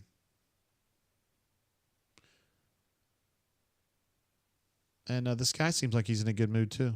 Everybody loves flying kites. I used to fly kites a lot as a youngster in San Diego, California. They had a kite shop near me. Yes, a kite shop. You knew it was the days of yesteryear when you talk about a kite shop. Oh, they're running out in the water again. Why would anybody do that more than once? Ephesians asked me, what Tesla do I own? I now own a Model 3 Performance with the dark gray and the black wheels. And I have white interior. It's like, they call it vegan leather, but that sounds like it doesn't remind me of leather. It just reminds me of like some nice, I don't really know, like simulated leather or something. It's so, this is a true story. That car is so fast that I have to dial it down. And you can do that very easily in the settings, but I dial it down. I put it at half power, and that's still fast. And a lot of people on Reddit will be bitching and say it's the most deadly car brand. You know why? Because people don't know how to drive. And you take some dude, I like his little King Tut thing with the Purdue. People who don't know how to drive, they get a car that fast, and they're like, hey, I'm going to floor it in this corner right here. And they floor it, and then they lose control of it, and then they're in the wall faster than they can even finish the sentence they were saying.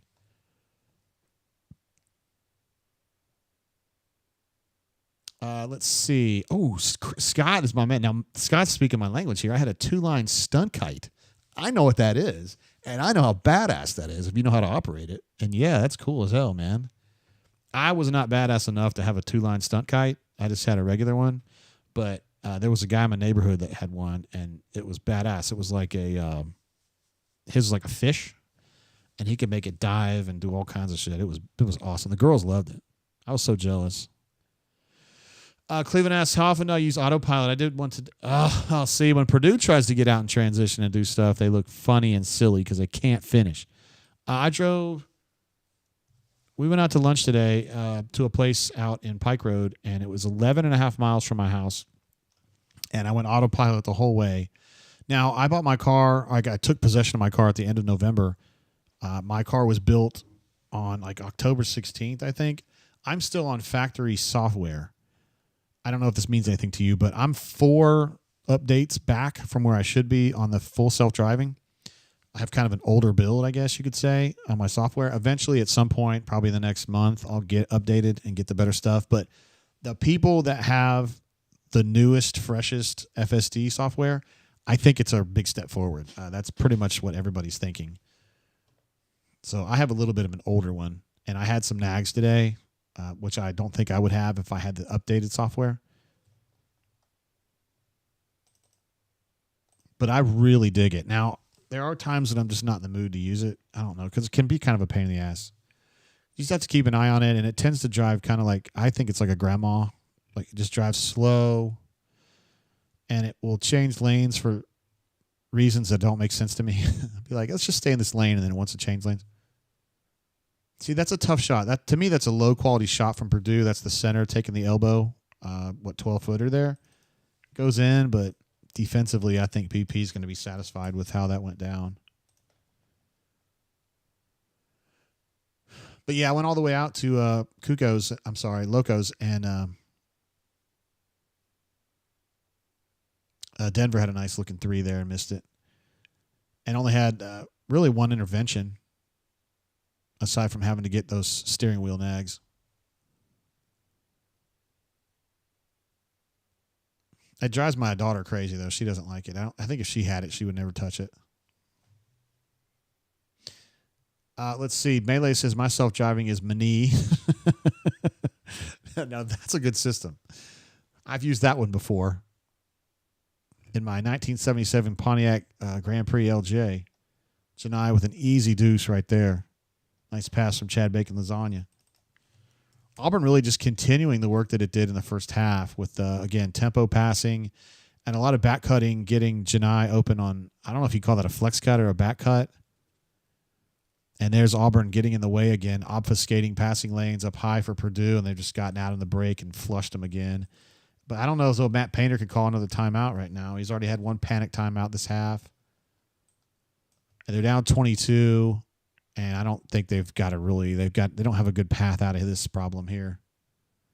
Of course, they can get a foul.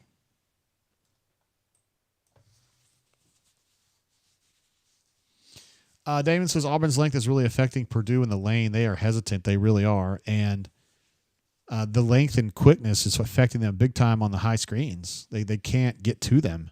And they can't get the ones they do get to, they can't get through them.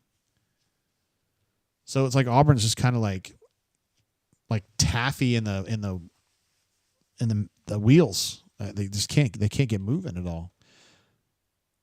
I hate to say this, but the stat broadcast is still stuck at halftime. We haven't gotten any updates since halftime. It just says second half, 20 minutes to go. Auburn's up 15. I've hit refresh and nothing happens.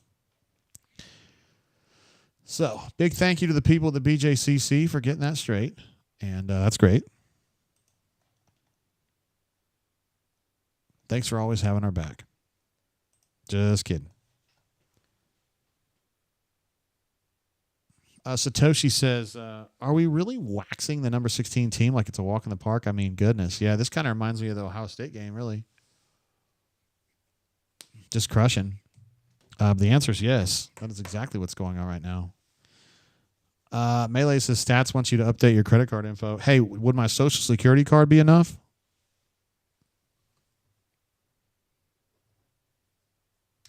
Ambitious Engineer says, the neighbors know our name the way you're smashing the Boilermakers. LOL.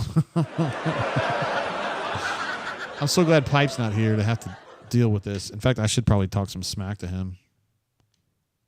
Of course, Pipe is a renowned Purdue fan.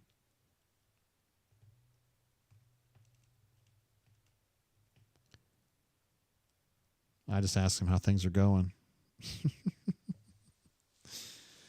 Old Pipe. Wish I could give you some updated stats, but again, they have not updated the stats since halftime on the stat page, so I'm confused about what happened there. Sure would be nice to know how things are going, but that's not a big deal if you don't want to do the job. GW says, I hope the Vikings make the Super Bowl and lose by missing a field goal. I'm not sure why you would hope that for them, although I don't have a problem with the Vikings losing on a field goal. I don't really care. I know one thing's for sure. My team will not be in the Super Bowl this year. The Las Vegas Raiders, we are atrocious. We've lost 10 in a row, although honestly, I don't even think we're trying to win at this point. Let's see. Melee says, Purdue is my preferred Indiana team, but not today. You do have some choices there.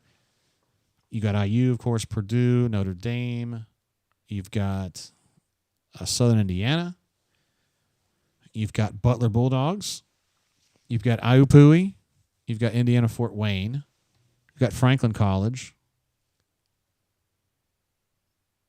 What else we got here?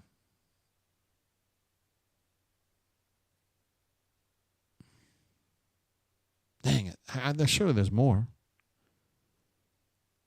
I don't know. There's probably more. Who knows? All right, looks like Tennessee and Ohio State. We're prefacing that, I guess, by watching them get off the bus. Get off the bus. Got him. I got a speeding ticket in near Purdue. Oh, GW says Anders Carlson, they cut him. Yeah, I'm so glad that those dumbass Vikings cut Daniel, because he's been nothing but awesome for us, to be honest.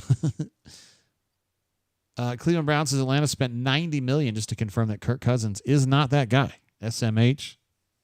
Indiana State, thank you, Solo Tigre. The Sycamores, how could I forget? Former home of Larry Bird. And what was that dude that was like kind of popular last March? They called him like Kareem Abdul-Jabbar because he was a white guy or whatever. It was pretty funny. Boilermakers is a badass name. Yeah, I like their locomotive thing too. That's pretty rad. But man, they made Auburn football look really good this year. They were the worst team, I think, in college football. And then they ended up firing their coach, which is no surprise. They were bad. And they hired somebody pretty decent. Barry Odom, I think, is at Purdue now.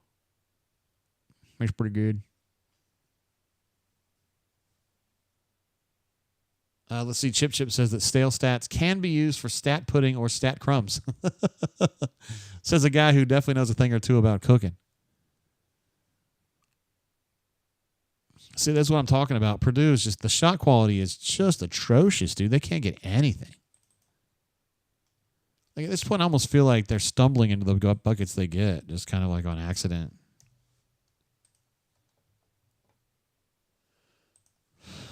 Let's see, my man J-Dub says, from what I see, we kind of stomp in a mud hole in that ass, but I could be wrong.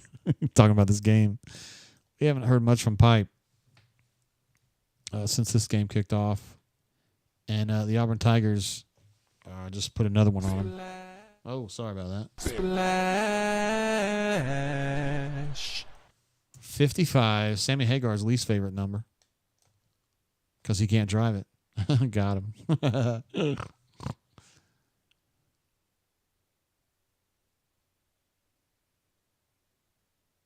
All right, now that was a nice little play from Purdue. Crafty little play from that point guard to get into the bucket, turn his back to the bucket, and dip it out to a nice mid-range shot. Miles Kelly with a really bad shot. Well, it was a good shot. It was a bad finish there on the three. It was nowhere close. And Purdue getting a little bit moving here. Point guard dished one out to get a two earlier, and then he hit a three in transition. So transition threes piss BP off bad. That really gets under his skin big time. Hey, don't dive into Tahad's knees like that, turd. Left-handed melee, and it's a splash for the left-hander. Johni getting it in again. He's at 84.2% now with his left hand. He's so good, man. Splash, splash, splash, splash, splash, splash. Oh, Pipe says Purdue is soft and can't hit free throws. It's tough, man. Here comes Auburn in transition.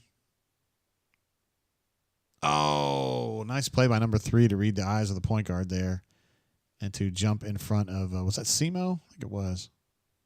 Poor Simo was going to get his one bucket of the month. Could have been it right there. 57-37 is what we've got, and 12 and a half minutes to go in this game.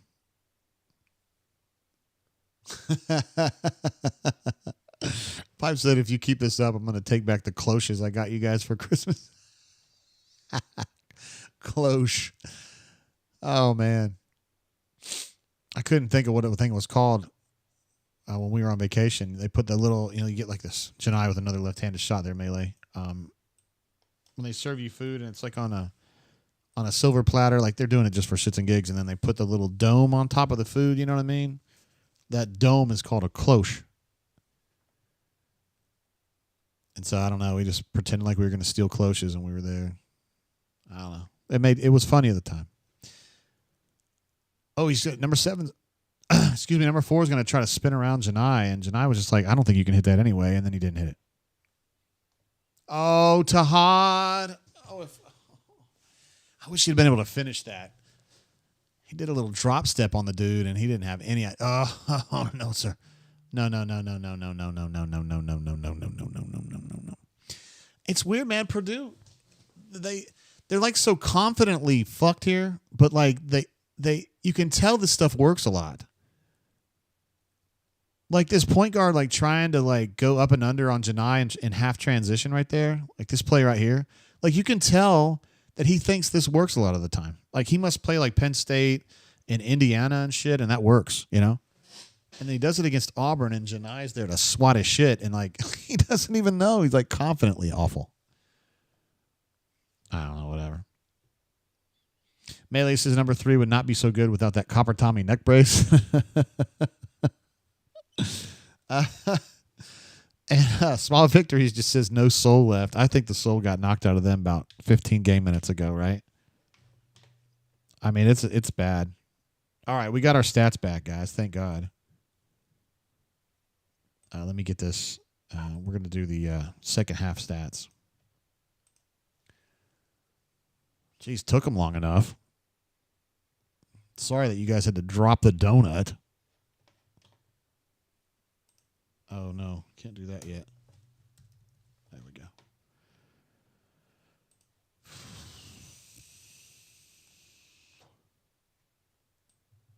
Of all the people Pipe says, I really like y'all's number 3. He's talking about Kai. Of all the guys beating your ass right now, you like Kai the most. Okay. I mean, that's cool. He's an interesting player. That's for sure. All right, here. This is just the second. Yeah, this is just the second half box. 18-11 in favor of the Auburn Tigers. Just this half. Again, just this half. In the paint, Auburn's +6 in the paint. Auburn is 7-0 in points off turnovers this half. Assist to turnovers 1-3 for them, which has been going downhill since about the 12-minute mark of the first half. It's been going downhill. Auburn at 5 assists and 3 turnovers. 3 turnovers, again, is a lot for Auburn at this juncture of a half. But 5 assists on 8 buckets is good, and it's been like that the whole game, really. 7 boards to 7 to 4 on the boards. Auburn's +3 there, not a problem. 8 of 12 shooting. I think BP will be fine with that. 1 of 4 from the 3-point line. Whatever. 1 of 2 from the free throw line. Whatever. 1 foul each on the teams. That's probably fair. Auburn's points per possession 1.2, which is just a little bit below what they would like to be, and then .733 for Purdue. So defensively, Auburn's really stoked with that. It's a good half. It's a good half. Just hit another 3 maybe. You're having basically a perfect half. Stuart P in the house is fresh and hot. Stats. I did get someone on there. Let's see. Ephesians says, Jay, how long have you been doing the drain? How many football seasons has it been? Have you always done basketball? No, this is the first season we've done basketball somewhat full time here. I didn't do the first few games, I don't think, or maybe I did. We did the Houston game for sure, but it seemed like the folks that were here were pretty ardent that we should continue doing the shows for each of the games. And I think with the team being number 1, we'll just keep doing it. But this is the first year that we've ever done it where it's like every basketball game now as far as football goes. I feel like I started doing them at some point during the 18 football season. And the 19 football season, we definitely did full-time brain drains. And then COVID hit in 20, and we were doing like 2 or 3 nights a week. We were doing shows during COVID. We didn't have any sports, obviously, but we were just talking about girls and just fucking around all the time, just having fun. Because back in those days, we were stuck in our houses and stuff. So that's the answer is the 18 season was the first time that I was doing brain drains. But I think back then I was doing road games, and then home games I was actually going to the game and shooting and all that stuff. But I don't do that anymore. Or at least for now, I don't. I do kind of miss going to football games. There's a lot of stuff that goes on for me at football games that I miss. I mean, a lot of the people that I talk to, that's a great opportunity to talk to people like Cohen and Paris and just all the people that kind of help run the athletic department. And you could talk to like assistant coaches and GAs. It's a good place to go and just actually, you can see them on the field and talk to them and stuff. And then there's usually players there. It's a great chance to see guys like, whoever it is, Pat Sims or Timmy Duckworth or Corey Grant or whoever might be there. It's good to see guys like that. So I missed that part of the job, but I love being here with you guys on the brain drain. There's no doubt about that. I really do kind of feel like a kinship with y'all, We just kind of hang out and take it in. Brian H., my man, what's up, G? Good to see you. Says, love these, JG. I appreciate you, man. You've been in my corner for a long, long, long time. Thank you, sir. Alpha Tiger in the house. Hey, Alpha, I didn't know if you were ragging on me earlier in that thread where the dude or Pooch was like, I think he was actually, in retrospect, I don't think he was getting on me, but I thought it seemed like he was just kind of being a dick to me about the Malcolm Simmons thing. And you said something like, this is the softest shit I've ever seen. And I didn't know if, look at that, Cheney with a 3. Splash. I didn't know if you were talking about me being soft or Pooch being soft. I didn't understand. So I was just going to ask you when I saw you on here. I figured you might be on. Melee says, drains in the Cliff Dweller days were on dial-up. Yeah. It was tough, man. I had a 14.4 baud modem, and I could only upload 1 picture per day.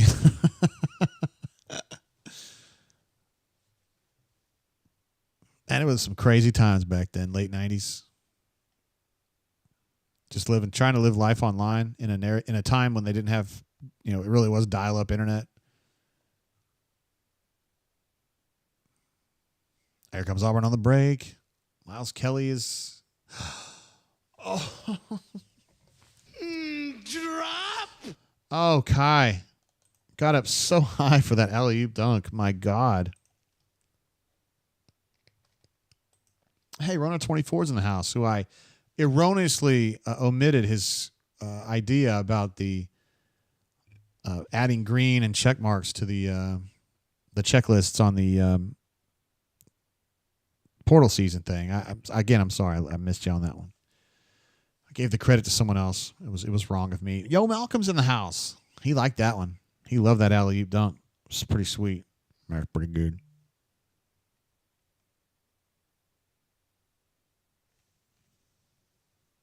Yeah, that was an absolutely filthy alley-oop, man. This game just turned into like a dunking exposition. That's what I meant to say. Look at Dylan out there, dude. He's on a point guard.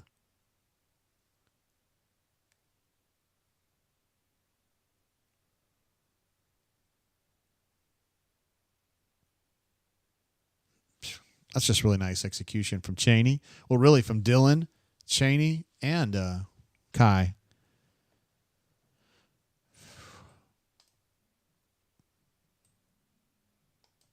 Ephesians notes that Tennessee is going to be playing inside Neville Arena this year, which ought to be fun. That's two really good ball clubs there.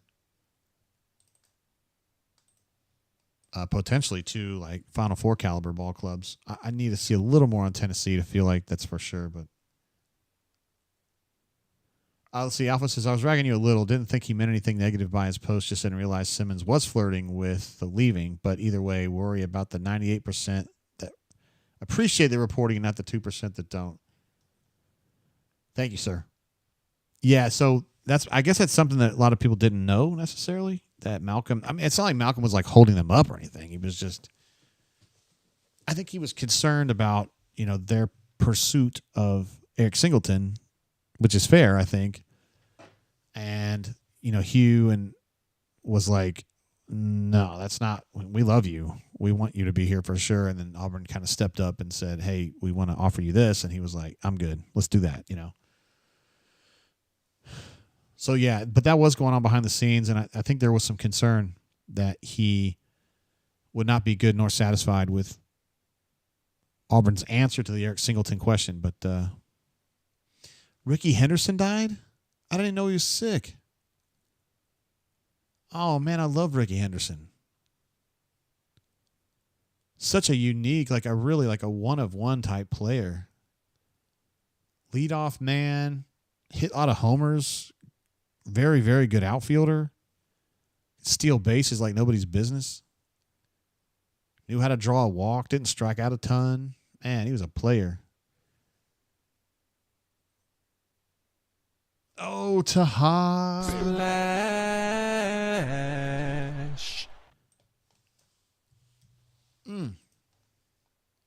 Boy, this is getting nasty. I said Auburn would win by 8 or 22, one or the other. Looks like it's going to be bigger than that. This looks a lot like the Ohio State game, honestly. Dude, they just can't get a quality shot to save their life, dude. They just can't do it. Like, Auburn just is not allowing them to get a quality shot. Yeah, Matthew M. Ricky Henderson, dude. For guys of our age, Monson's a little younger than me, but, dude, that guy was like truly a one-of-one type baseball player. And, in the 80s, dude, I loved baseball like nobody's business. I loved me some Ricky Henderson playing for the A's. Oh, man, that's tough, dude. For those of you who are younger, man, maybe not know how great he was. God, he was such an interesting dude, too. He'd refer to himself in the third person.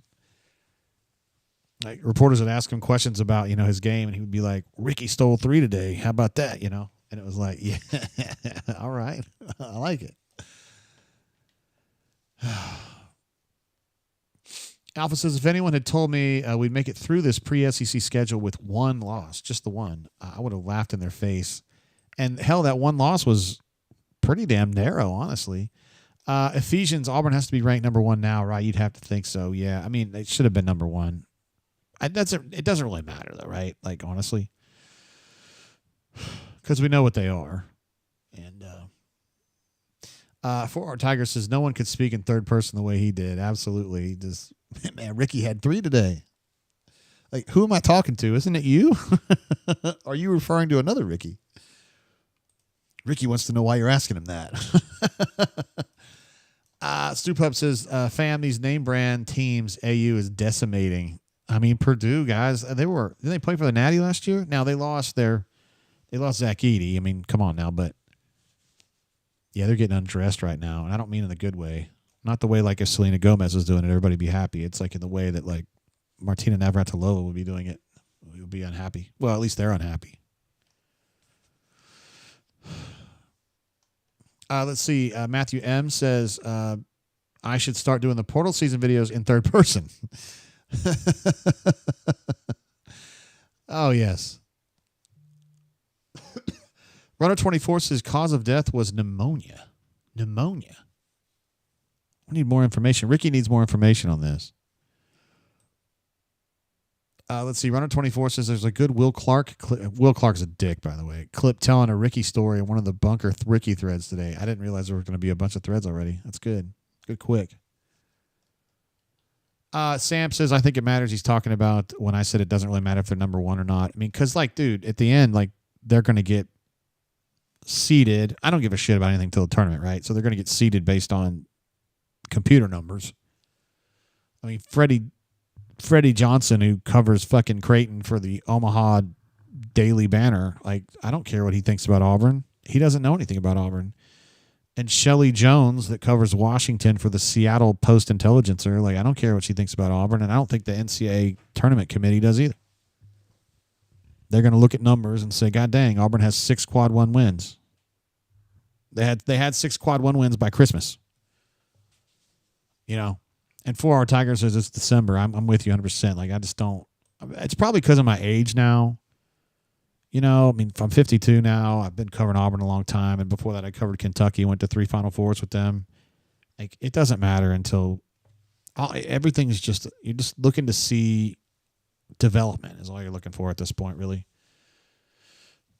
When you got a team like Auburn, like this Auburn team that's so good, like you shouldn't be worrying about wins and losses, honestly, because this is a national championship caliber ball club, and so you just want to keep people healthy. You want to keep them developing. You want to make sure Kai's getting better. You want to make sure Tahad's getting better. And then for me, I think they need to drive a little bit more so they get better at driving, because there's going to be situations where they need to do that, and I think they need to be more comfortable doing it. Tahad's very comfortable driving. I just think some of the other guys need to be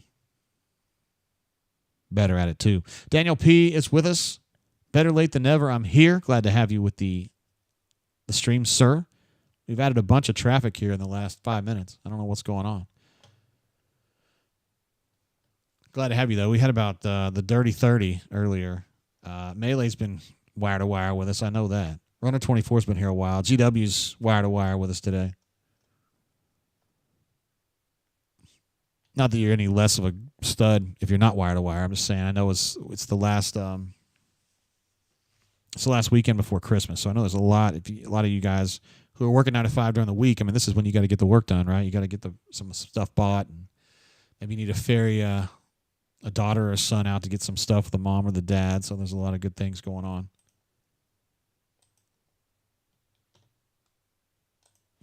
So no hating on that. Ephesians says, Jay, how many losses do you see in conference play? Well, let me take a look at Auburn's conference schedule. I wish I could show it to you, but it's just like, I think it'd be too difficult to do. Well, hell no, we can do it. Hell yeah, we can do it. Fuck it, we'll do it live. I got to change this. Hold on.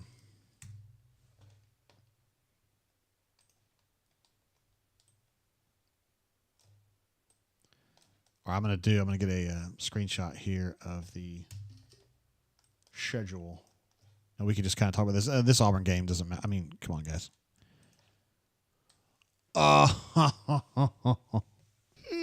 Drop. Tahad got away in transition somehow, some way. Keep coming up with funky ass every single day. May I kick a little something for the G's and make a few friends as I breeze through 2 in the morning and the party's still jumping because mom ain't home. All right, SEC schedule. Here we go. Missouri win. Texas win. Oh, that's at Texas. A win. South Carolina win. Mississippi State at home win. At Georgia will be a tough one. Mark my words, that'll be a tough one. I think they win it by 4. Tennessee at home. Win by 2. At LSU, win. At Ole Miss, loss. Oklahoma at home, win. Florida at home, I bet they lose that one. Vanderbilt away, win. Alabama away, lose. Arkansas home, win. Beat Calipari's ass. Georgia at home, win. Ole Miss at home, win. Kentucky away. God, we're getting way out in the weeds here. I'm going to give Auburn a win on that one. Oh, I bet they lose at A&M and then beat Alabama at home to finish. So that's, 4 SEC losses?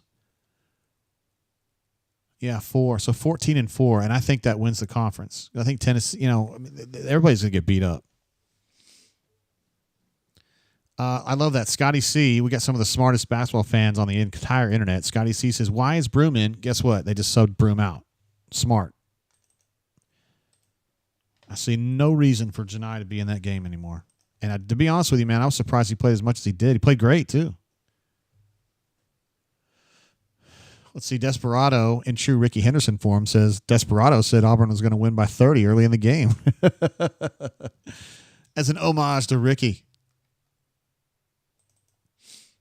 Pettiford getting some more, I should say.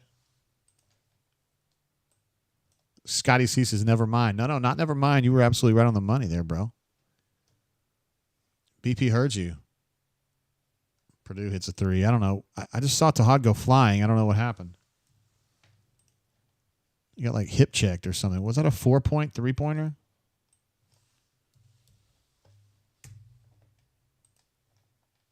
$50-76. Interesting. 5 minutes to go. Daniel P. thinks that we don't appreciate how good the freshmen are getting. Oh, Kai just missed a 3 as you said that. You jinxed him. But he's been playing a good game, and Tahad's been playing really good the whole season, really. Purdue showing some signs of life here. Got a 3, another 3, I should say. They've picked up the shooting pace a little bit. May be able to get this one under 20. I said may. Let's see. Ephesians thinks Auburn only loses 2 or 3 at the most, and I know I may be a homer with that, but sheesh, this team is good. Yeah, I'm just saying the SEC is good too. Auburn always has trouble at Ole Miss, or usually has trouble at Ole Miss. Have trouble at Kentucky. Oh my God, Dylan was going to kill somebody with that one. Always have trouble at Kentucky, and I think Florida's a good ball club too. And then Texas A&M away is usually a problem for Auburn too. It just seems like Buzz does something that bugs Auburn. I'm not sure what it is exactly. I think I've asked him before and I just forgot. But Buzz usually has something cooked up for BP. Kind of the way Kermit used to do at Ole Miss.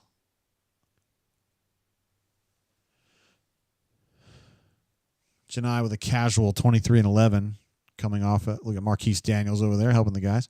A casual 23-11 coming off the shoulder injury. No problem. No problem at all.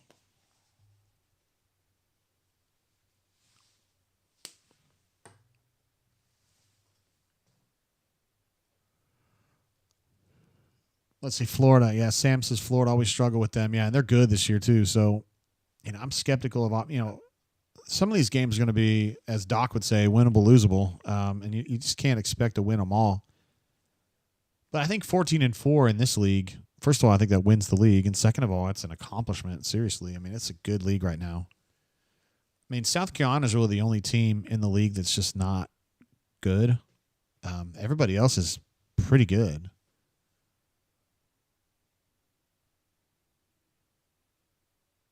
Todd going to run the head tap, which I hope includes Chaney hitting a 3. It does. Wait, come back. Where's my sound? Splash. Huh. I can't hear the sound effects anymore, but I think you guys can, so There you go. Uh-oh. Uh-oh. Oh, drop.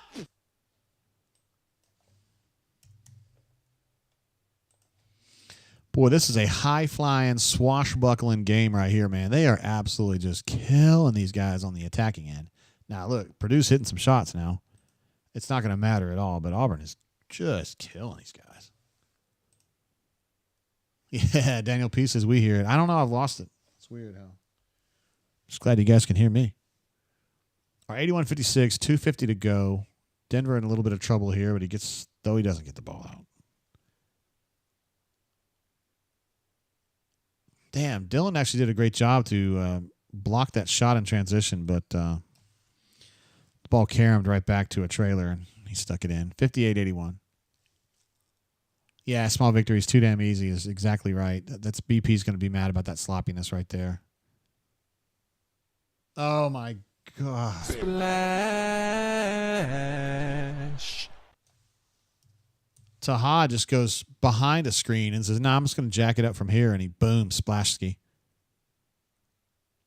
I like Purdue comes down on the other end and just literally bricks one right off the backboard. Didn't even touch the rim or anything. Like, sheesh. Satoshi says, stop the count. Throw in the towel. Nice tip rebound by Dylan. Denver. Splash.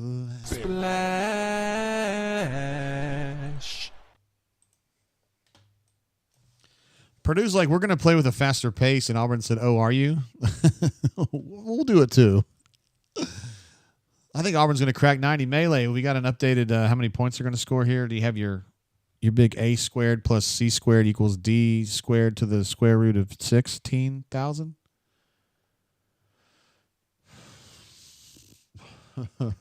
I know why Todd knows why the carpet's wet. I don't know, Margot. Why is the carpet wet, Todd? Small Victory says, Dear Santa, I want a new soul. Love, Purdue. I like it. I like that. Yes, Damon says this is the equivalent of having your foot on the throat of an opponent and continuing to step down. My man, exactly.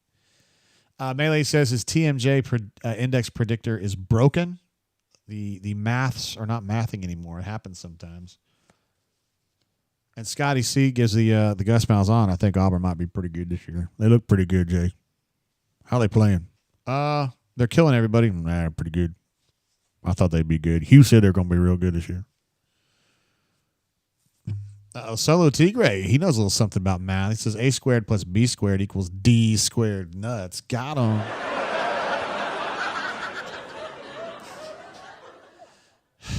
Daniel P says the best number 2 team in history. Oh, Daniel P still hung up on the voting. It's going to be all right, bro. They're going to be number 1. If they handle their business, they'll be the number 1 seed in the tournament. Still got a long way to go, but Purdue's a credible ball club. I mean, I know they're 8-3 or fixing to be 8-4, but I mean, they've beaten some people. Oh, GW with the brake lines cut. I like that one. That was pretty good the other night. I think we should celebrate by going out and eating at Taco Bell. It's the right thing to do. But you have to get something off the Decades menu, so that would leave you open to a gordita, a Mexi Melt, a green burrito.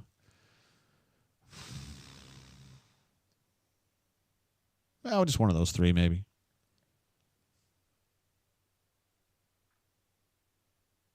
Wonder what you guys will be getting for Christmas. I know what I'm getting for Christmas. I already talked to Santa. I talked to his intermediary, and my big gift is going to be a scooter. And check this out. So the reason I'm getting a scooter is it's like a little. It's the Cam Coleman special. It's the same one that Cam Coleman drives. It's like it's like Segway. Like just a regular kind of scooter or whatever, but I'm going to use it at Auburn because you can zip around from I can park at the complex and I can zip over to Woltos and I can zip over to basketball and I can zip over to baseball. And if I want to go to Mama G's, I can zip over there. And you may say to yourself, hey, JG, why don't you just walk?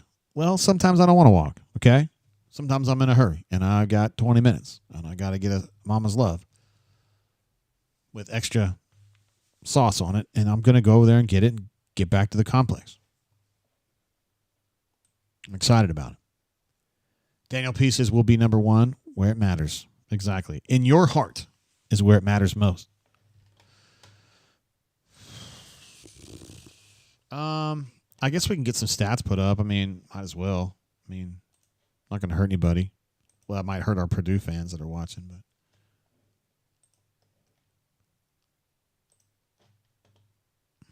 but I think it would be more wise to put that up. We were already talking about Auburn's SEC, how they're going to fare in the SEC.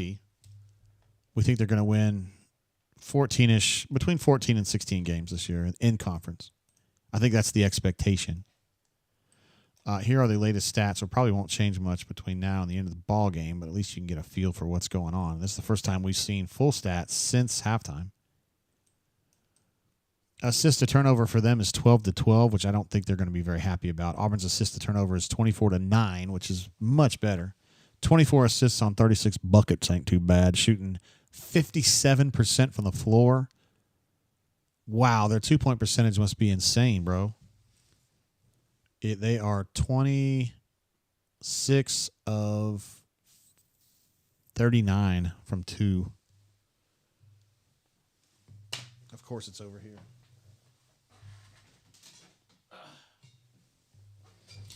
Got to get my calculator.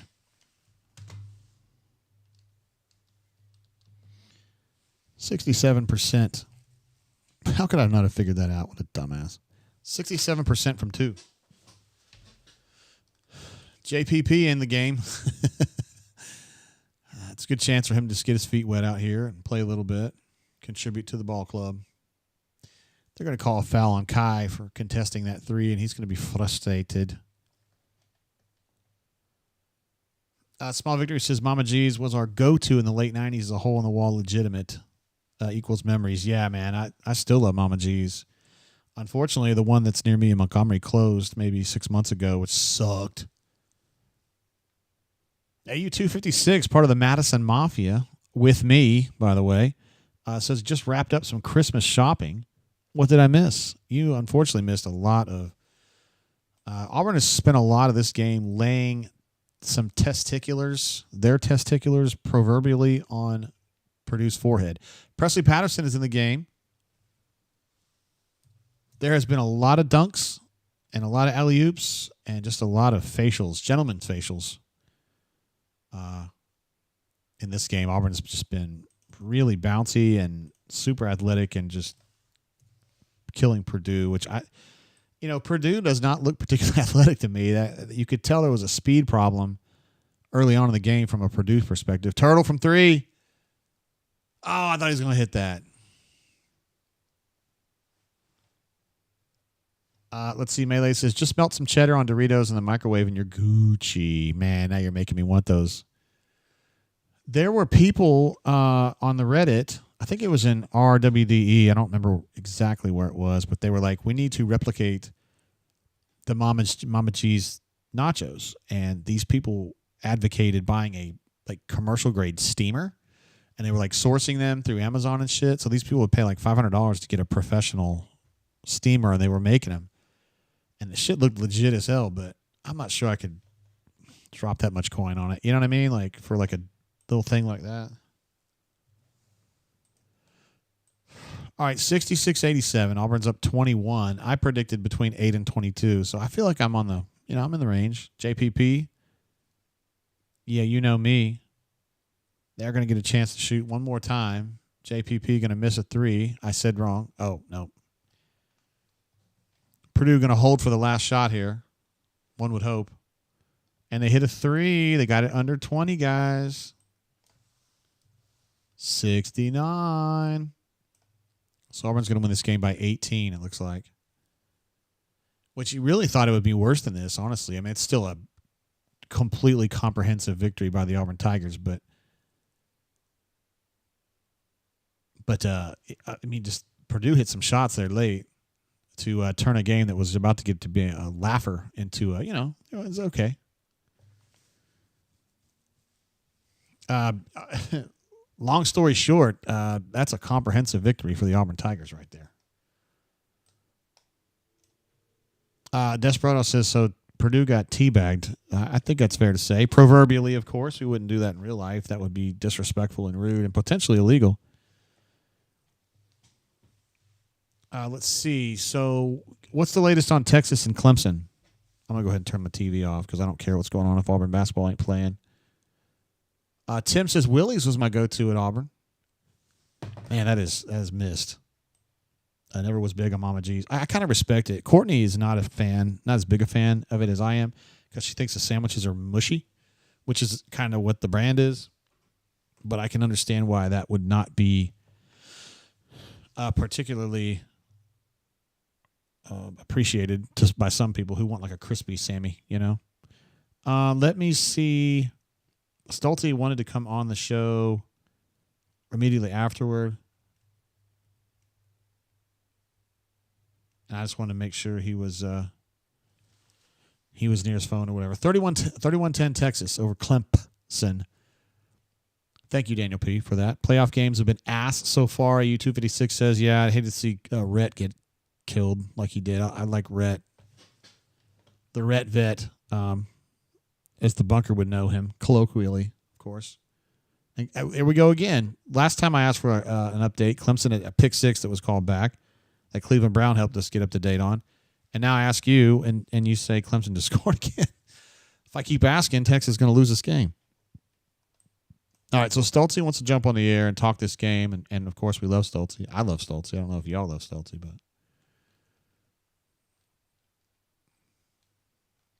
let's see if I can find him on here. Brian Stoltz. All right, we haven't talked to him since Saturday, November 30th. Daniel P., I won't ask again. I really don't want to see Dabo win a game. Believe me. Stoltzy, what's up, man? That was just embarrassing. For Clemson? I'm sorry, for Purdue? No, for Auburn. Giving up an 11-0 run at the end of the game. This team just cannot finish. No, that's sad, isn't it? This team cannot finish. Wow. It's awful. I thought Auburn would be a lot better than Purdue, but I mean that could have been a 40-point game, I think. That could have been a 40-point game. Yeah, I mean they just did everything they wanted, especially on defense. That they held them. They were hit. Purdue was in hell for the first 35 minutes of the game. Yeah, and it was just an impressive. I didn't think this team could impress me even more, but that was pretty darn impressive what they did against a really good Purdue team. Yeah, they beat Purdue's Alabama. Pretty good. Yeah, they beat Alabama. They beat Maryland. They're pretty good. Yeah, I mean they're a good team and they're going to be there in the end. But this team just did whatever the hell they wanted against them. It was one of the most incredible things I've seen in a while. So, what did you think about Johni? We weren't sure what his status was. To pick up the injury in the game the other day, and then he comes out and puts together a regular Johni game, 23-11, no problem. Unbelievable to me. Unbelievable. I didn't think he'd play until probably SEC play after I saw him come onto the floor with his arm in a sling. But whatever they did it well because he had another, All-American National Player of the Year type of game. So, it's good to see. I was surprised, but it was good to see. Tell me about Kai. We've been talking a lot about Jakai. They've been giving him more opportunities to play tonight. I thought he was once again a physical freak tonight. Let me see what his stats were. 6 points on 2 of 4 shooting, 4 rebounds in 18 minutes. Thoughts on Jakai? And do you see a lot of progress for him? I do. I think he is getting better every game. I think he's getting more playing time. That's awesome. He can definitely jump in the gym, jump out of the gym, as he showed on that lob or whatever it was. And but yeah, I think he's getting better. I think I have a theory that he saw that Auburn went down to Houston and won without him, and that kind of settled him down, thinking, hey, they don't need me to be this good. So that's just my theory. I don't know if that's true or not, but it seems like ever since that incident, he's had his head on straight, and hopefully it stays the same for the rest of the season. Do you think we've got our answer at point guard where it's like Tahad a lot of the time and then Denver sometimes, and then Denver just slides over to 2 and just starts stroking? Is that what you think it's going to be like for the rest of the year? Absolutely. I think McGee's has been a disappointment, and they might need him in a game here and there, but I think you got to stick with Pettifer because he's proven that he can. He's not afraid of the big moment. He's not afraid of the big challenges. He's not afraid of these highly ranked teams. And I mean, when you have that, and you have Denver Jones who can run the point guard pretty productively, why not stick with it? Because that's what's working. Talk to me about the defense, man. What stuck out to you about that? I think Purdue they didn't have enough speed, I think, to get away from Auburn. I thought the job that Dylan Carvel did on the guards when he got switched onto them was absolutely freaking incredible. I mean, he had that guy questioning where he's going to jump, he couldn't drive around him, he couldn't do anything, and that's one of the best guards in the country. And it's just, just to see that, I don't know. I loved Dylan's defensive effort tonight.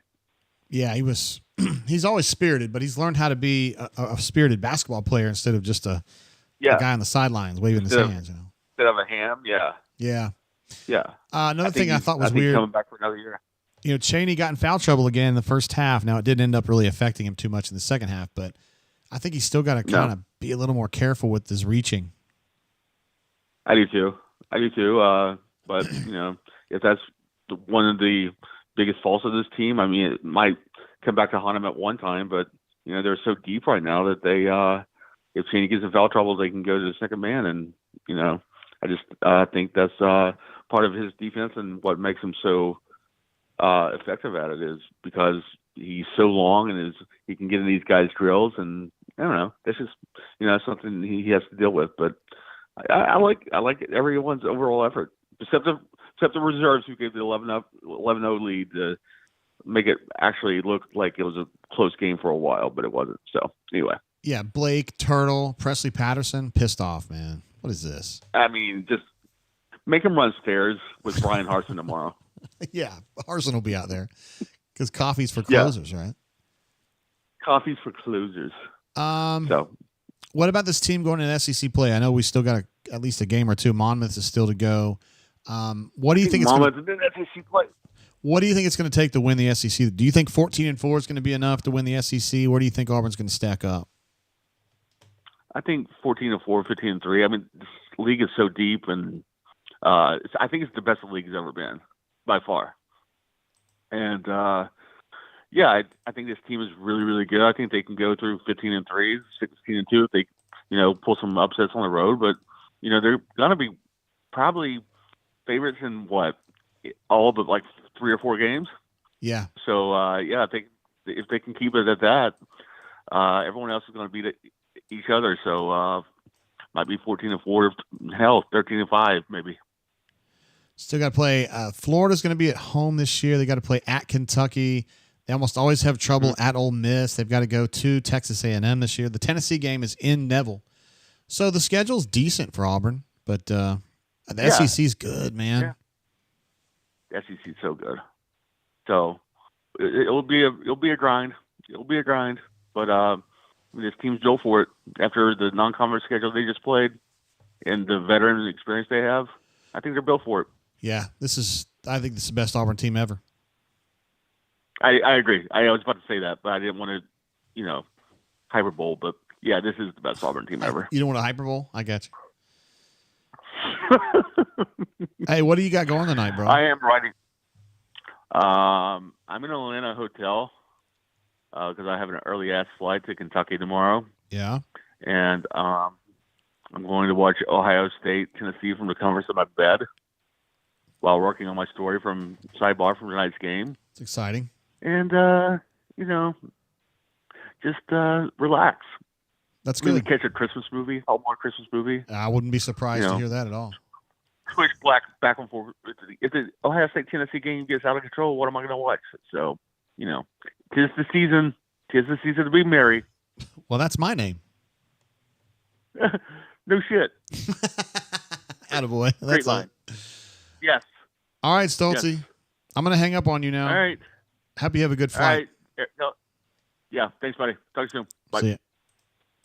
There he is, Brian Stoltz, the man himself. stationed and ready for a trip to Kentucky tomorrow, where he will go visit his family up in. I think they live in Greenup County, which is over on the West Virginia border, probably an hour and a half east of Lexington, past Moorhead, almost all the way to Ashland. Indeed. So there's Stolte, and he's pretty much on board with everything we've been talking about today. He thinks this is a good team. Although he was mentioning 16-2, I think that's pie in the sky type stuff in the SEC. There's too many good teams, and even good teams like Auburn, man.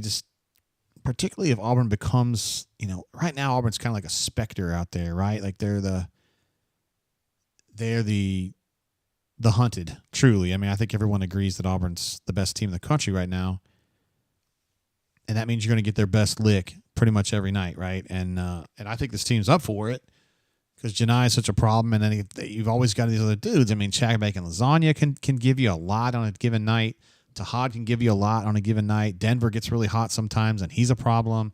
I think Miles Kelly, his best basketball this season's ahead of him. And then you have dudes like Jakai that can go off. I mean, there's just so many dudes. And this is kind of what BP's vision was always. He's talked about this even back when he had like the not so great teams with like Casey Ross Miller and Simeon. He kept saying we're at our best when we get contributions from different guys on different nights because he wants different. He doesn't want it to always be Johni. He doesn't want it to always be Tahad having to do it all. This team has so many ensemble characters, and it reminds me a whole lot. I know you guys, I bring up Kentucky a lot just because I happened to go to school at Kentucky and became a sports writer at a time when Kentucky was really, really good. But this does remind me of like that 96 Kentucky team where they don't, this team doesn't necessarily have the NBA talent that Kentucky team had. And that's a Kentucky team that won the national title, by the way, but they had so many pieces. Maybe it's close to the 98 Kentucky team. Didn't have quite the NBA star power, but they had so many dudes. And I've never had an Auburn team that has this many dudes. There's just so many. And I think that having a team this good is going to help them in the portal, too, because they're going to have to be very, very active in the portal in March, April, May. Well, I should say April, May. BP, again, is going to prove how good of a coach he is, stuff that we've known all along, and the way that he manages players is brilliant. I think it's going to help them in the portal. Just the spectacle that they have become, and it's a good spectacle for a change. Not that BP's, you know what I mean. Auburn gets shit on in the national press a lot. They ain't getting shit on with this team. I feel like a stranger, my man, coming in here a little bit later than normal, but we're still here, and that's the way it works. And the things that feel like a stranger, I don't want to give anything away, but the things that he does professionally, he's out there. I'm out here. I'm a sports writer. He's changing lives out there. And we appreciate him a lot. I won't go any deeper than that. Word up. Much love, much Drainers, Swoogans, and Tates. Much love. Great win. My first in-person game in many, many. How about that? Might call if you stay on a while. I'm not planning to. We usually bounce right off of the basketball games, but I appreciate you jumping on. And it was awesome that you got to go see the game, too. That's awesome. I think you were good luck for them because they beat the hell out of them. Our Stu says, look at that plus minus. Those tasty, Miles Kelly plus 29, Dylan Cardwell plus 30, Denver Jones plus 26. Yummy. Our Stews also says, War Eagle JGT in chat, what an absolute dismantling of Purdue. Got absolutely pooped on. There's no doubt about that. And Chip says, I'll rate that call at 5 marbles. My man, I appreciate that. Desperado said he's on his way out. And, yeah, that's sad. But, what was it Cake say? This is a sad song because it's our last song. This is never there. Anyway, I like Cake sometimes. I think I'm going to wrap it up there. I think we said all we need to say. We talked about the game all the way through. We spent 2.5 hours talking this bad boy. We also talked a lot about football in the beginning.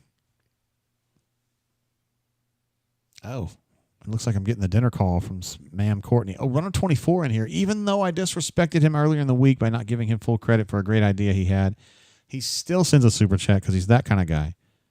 He says, Merry Christmas, Happy Holidays, etc., etc. I'm going to give you an applause for that, bro. Thank you for the super chat. You and Feel Like a Stranger both been so supportive and been here for damn near every stream, if not every actual stream we've done this year. So thank you guys a lot. I'll wrap it up there. Probably won't have a football video tonight because we've just been doing this, but we'll get back I got to get one done tomorrow too, probably, don't I? Well, we'll get something done. They've been such a huge hit, guys. Anyway, I'm going to bounce. Chip says it's a great W and great listening to us while he's driving around. That's what he's trying to say, yeah. Melee says, cake, no phone. But when I call you, you're never there. All right. Not you, Melee. I'm sure if I called you, you would be there. And Chip says, I will make an actual Chad Bacon lasagna after the new year. We were wondering recently if there ever was such a thing as a bacon lasagna, but we think that if there's someone who's going to make it, I think Chip and or BNOBA could be able to collaborate on that and get it right. I think we'll wrap it up there, guys. It's a Saturday night. It's a playoff night. We can watch Tennessee lose together, and that should be fun. Anyway, guys, thanks for being here with us on this show. Huge win by the Auburn Tigers, a dismantling of another Big Ten team on the heels of them crushing Ohio State 1 week ago. Got the Monmouth game. Some would call it Monmouth. And then you're on to SEC play, so we got a lot to look forward to. And we also have Auburn moving to number 1 to look forward to as well. So there you go. I am on the way out now.